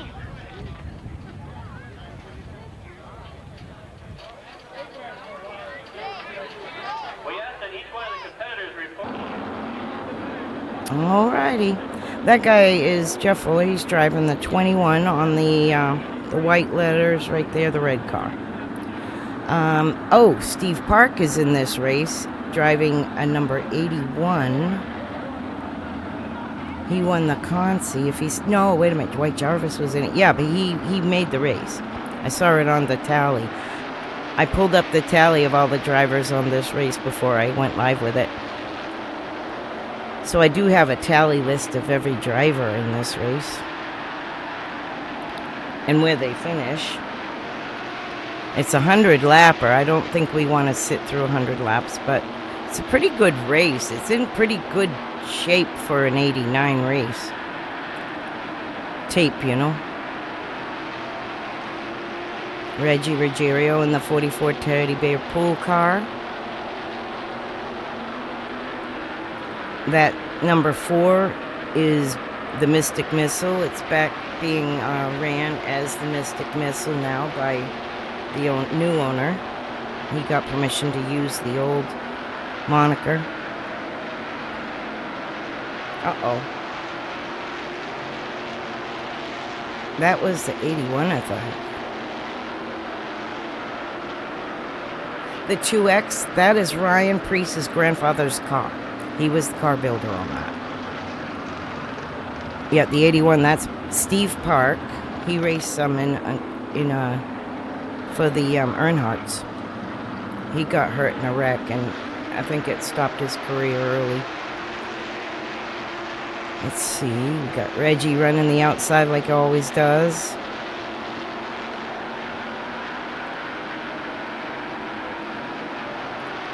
See Tommy Bowles in the 76. It looks like who's leading in that red car? Is that the 15 of Stefanik, maybe? Oh no, that's Mike McLaughlin.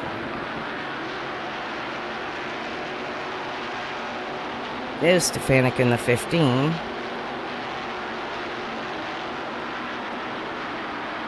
Reggie going to the inside of number 85. Who was he? S.J. Avanshan, maybe? No, he was 35. Let me bring the list up so I won't keep guessing. You don't have to guess if I bring the list up.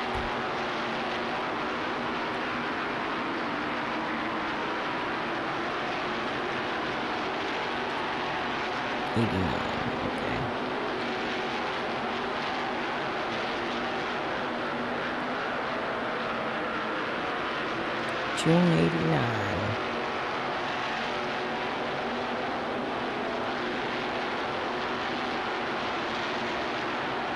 June 11th, 1989.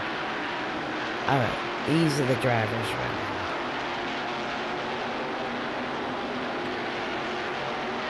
It's going to give away the ending.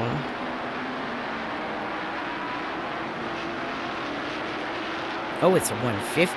Holy mackerel. But yeah, these are the drivers driving. I don't know if you can see that. Yeah. So it's Reggie in the 44, Fuller in the 21, Tomano in the 99, Stefanik in the 15, Kent in the 26, that's Worley in the 4, Jerry Marquis in the 2X, that's Ryan's Priest's grandfather's car. So, yeah.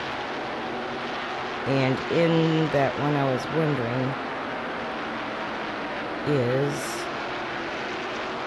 56 is Dwight Jarvis. He might have been, and S.J. Avanshan in the 35. He might have been getting lapped. Brian Ross in the 6. He has kin still race. Tom Baldwin's in the 7. Car looks the same. Right there. There he is. The original Tiger Tom. Pretty good stuff right there.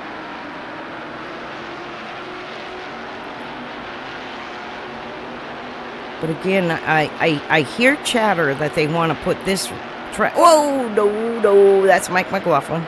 Oh, lap car got him.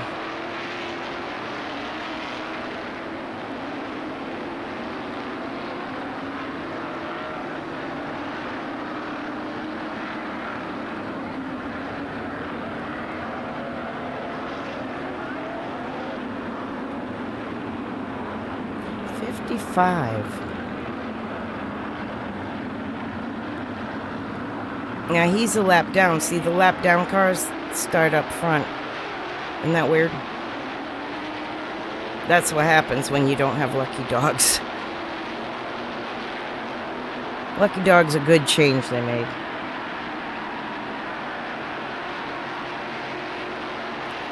Can't imagine in 1989 they ain't changed too much, have they now?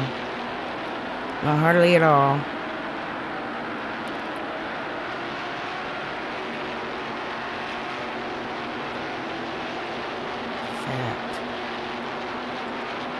Since I told you all of them people, I can jump to the end, but you know what I can do? Just look at Monadnock Speedway and go all the way up to... Whoa, they got a lot on here of results. Holy crap. Anyway. I never clicked that button. Let's see what they got for their latest race. 2024. Duel at the Dog. July 20th. I'll look at that list. That race. July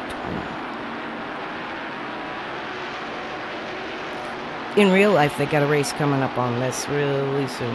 Let me get to the end of this.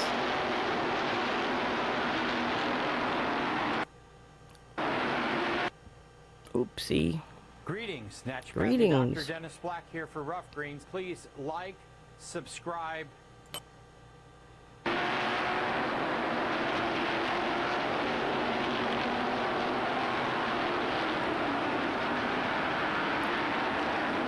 Ooh. Somebody blew up.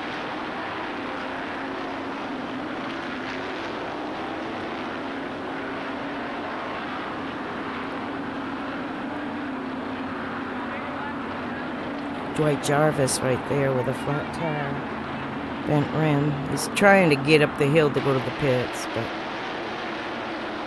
the pits are down there. Oh, and they have configured it so cool. They actually pit under green, go down into the pits. It's like a horseshoe. It's the coolest thing ever.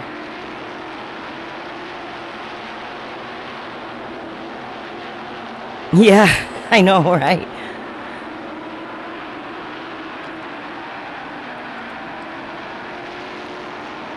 It's crazy. All those names I said, there's so many that the same cars are still running.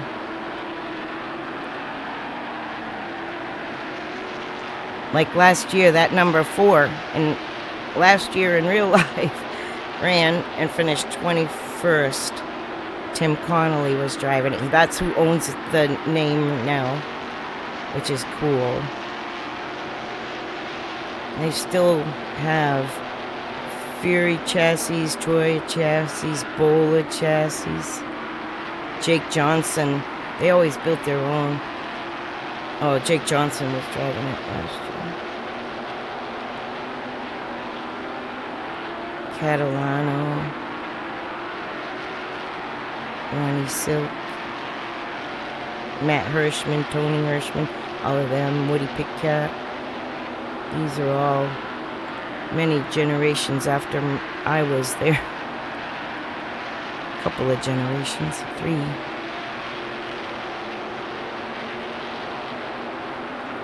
And let's see, we're going to get to the end here.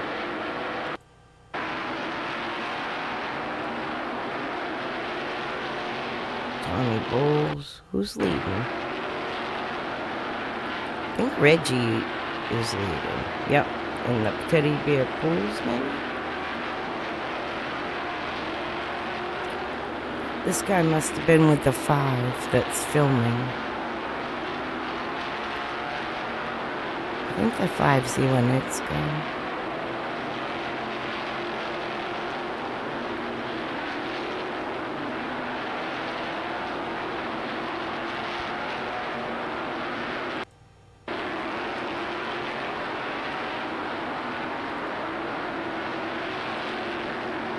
Okay, there's the leader. Red car is P2, the 21. That's my friend I told you we grew up at the racetrack. Nope, that's the 81. My bad, that's Steve Park.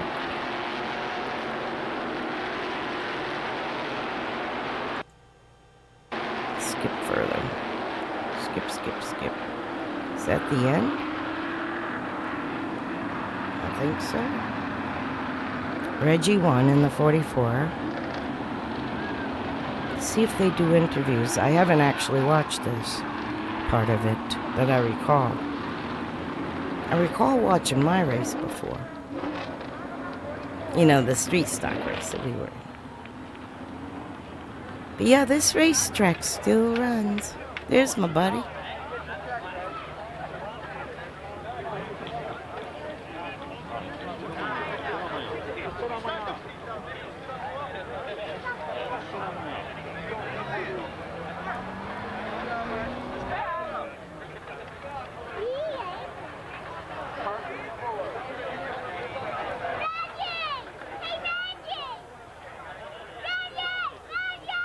Reggie, Reggie.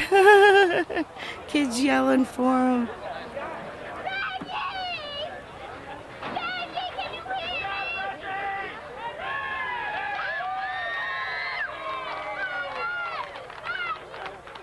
These modifieds were big in New England. People look at these people like rock stars. That Purelator, this has got to be Bob Whitcomb. It's gotta be with the Purelator jacket, because that's who owned that car that Derek Cope drove.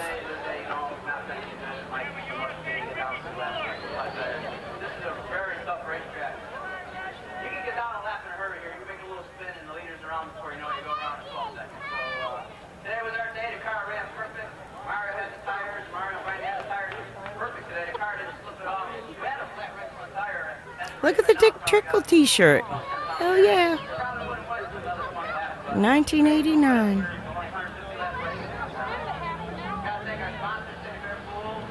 Mario Fiore. This was a car builder right here.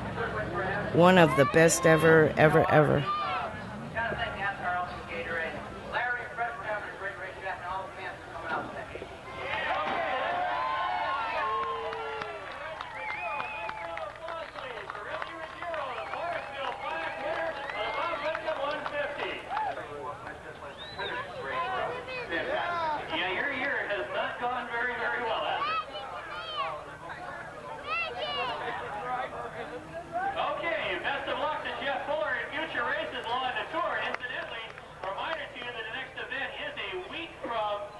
He won't end up winning the championship till 92. This is 89. We'll come close. He'll go to Australia and win a NASCAR event. It was a challenge done at Charlotte, and his friends all got it for him to go, and he got to race Winston Cup in Australia. Way back, before he ever raced Busch in real life. Pretty cool stuff there. Look at Jamie Tomeno. They're in the blue and red.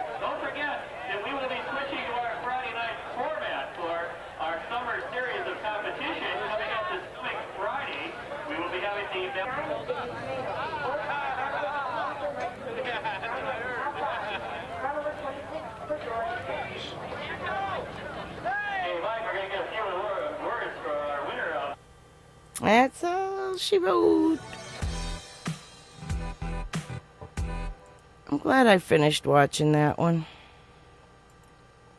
These are others I'm in the process of reviewing. I'm not going to do much with that today. Let me just jump and see if anything is going on at North Wilkesboro. Like I said, I believe the gates open at 6 o'clock tonight for the Cars Tour trailers. Let me see. Oh, I opened the wrong program. What a ding-dong. Try a different one.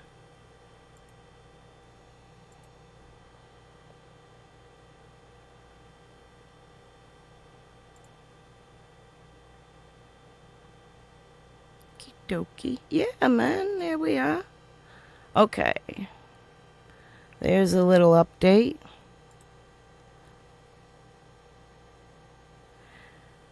Here is an awesome photo. This is the car we'll be rooting for. And they do open the booth this evening. I think the gates open this evening for them to go in and park. And let me see. That's what I read on the schedule. Click on the schedule.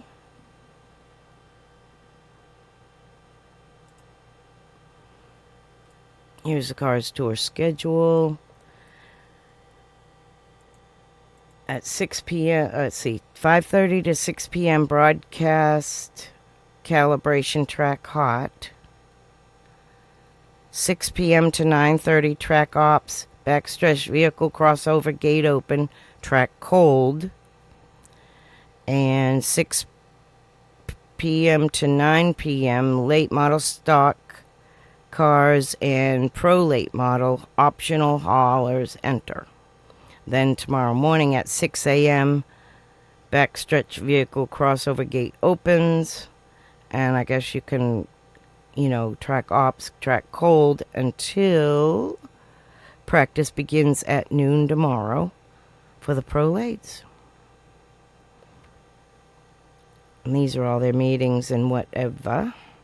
But yeah, racing starts, or cars start and hit the track at noon tomorrow, Thursday, May 15th, for practice, final practice, inspection, and qualifying at 6 p.m. tomorrow night, Thursday, for the Cars Tour. And like I said, it's going to be on Flow and FS1. Some of the broadcasting is what I am told. So anyway, I'm going to call it there. I'm glad you stopped by. And thank you, Pops, always. You're my dedicated live guy. And all my watchers on VOD, I so appreciate it. I know you watch me after, either on Twitch, and I upload immediately after this to YouTube. And that's where most of my viewers are on YouTube. But I'm really appreciative of all my iRacing buddies, and I hope you all have great races this week. I can't wait for Wilkesboro. This is exciting for me. So thank you for being here, and I will see you in the next one. I'm going to do this a little more often. Just a little more often. Let me, anyway. Thank you. Peace, love, checkered flags, and all that good stuff. Let me stop streaming. Bye.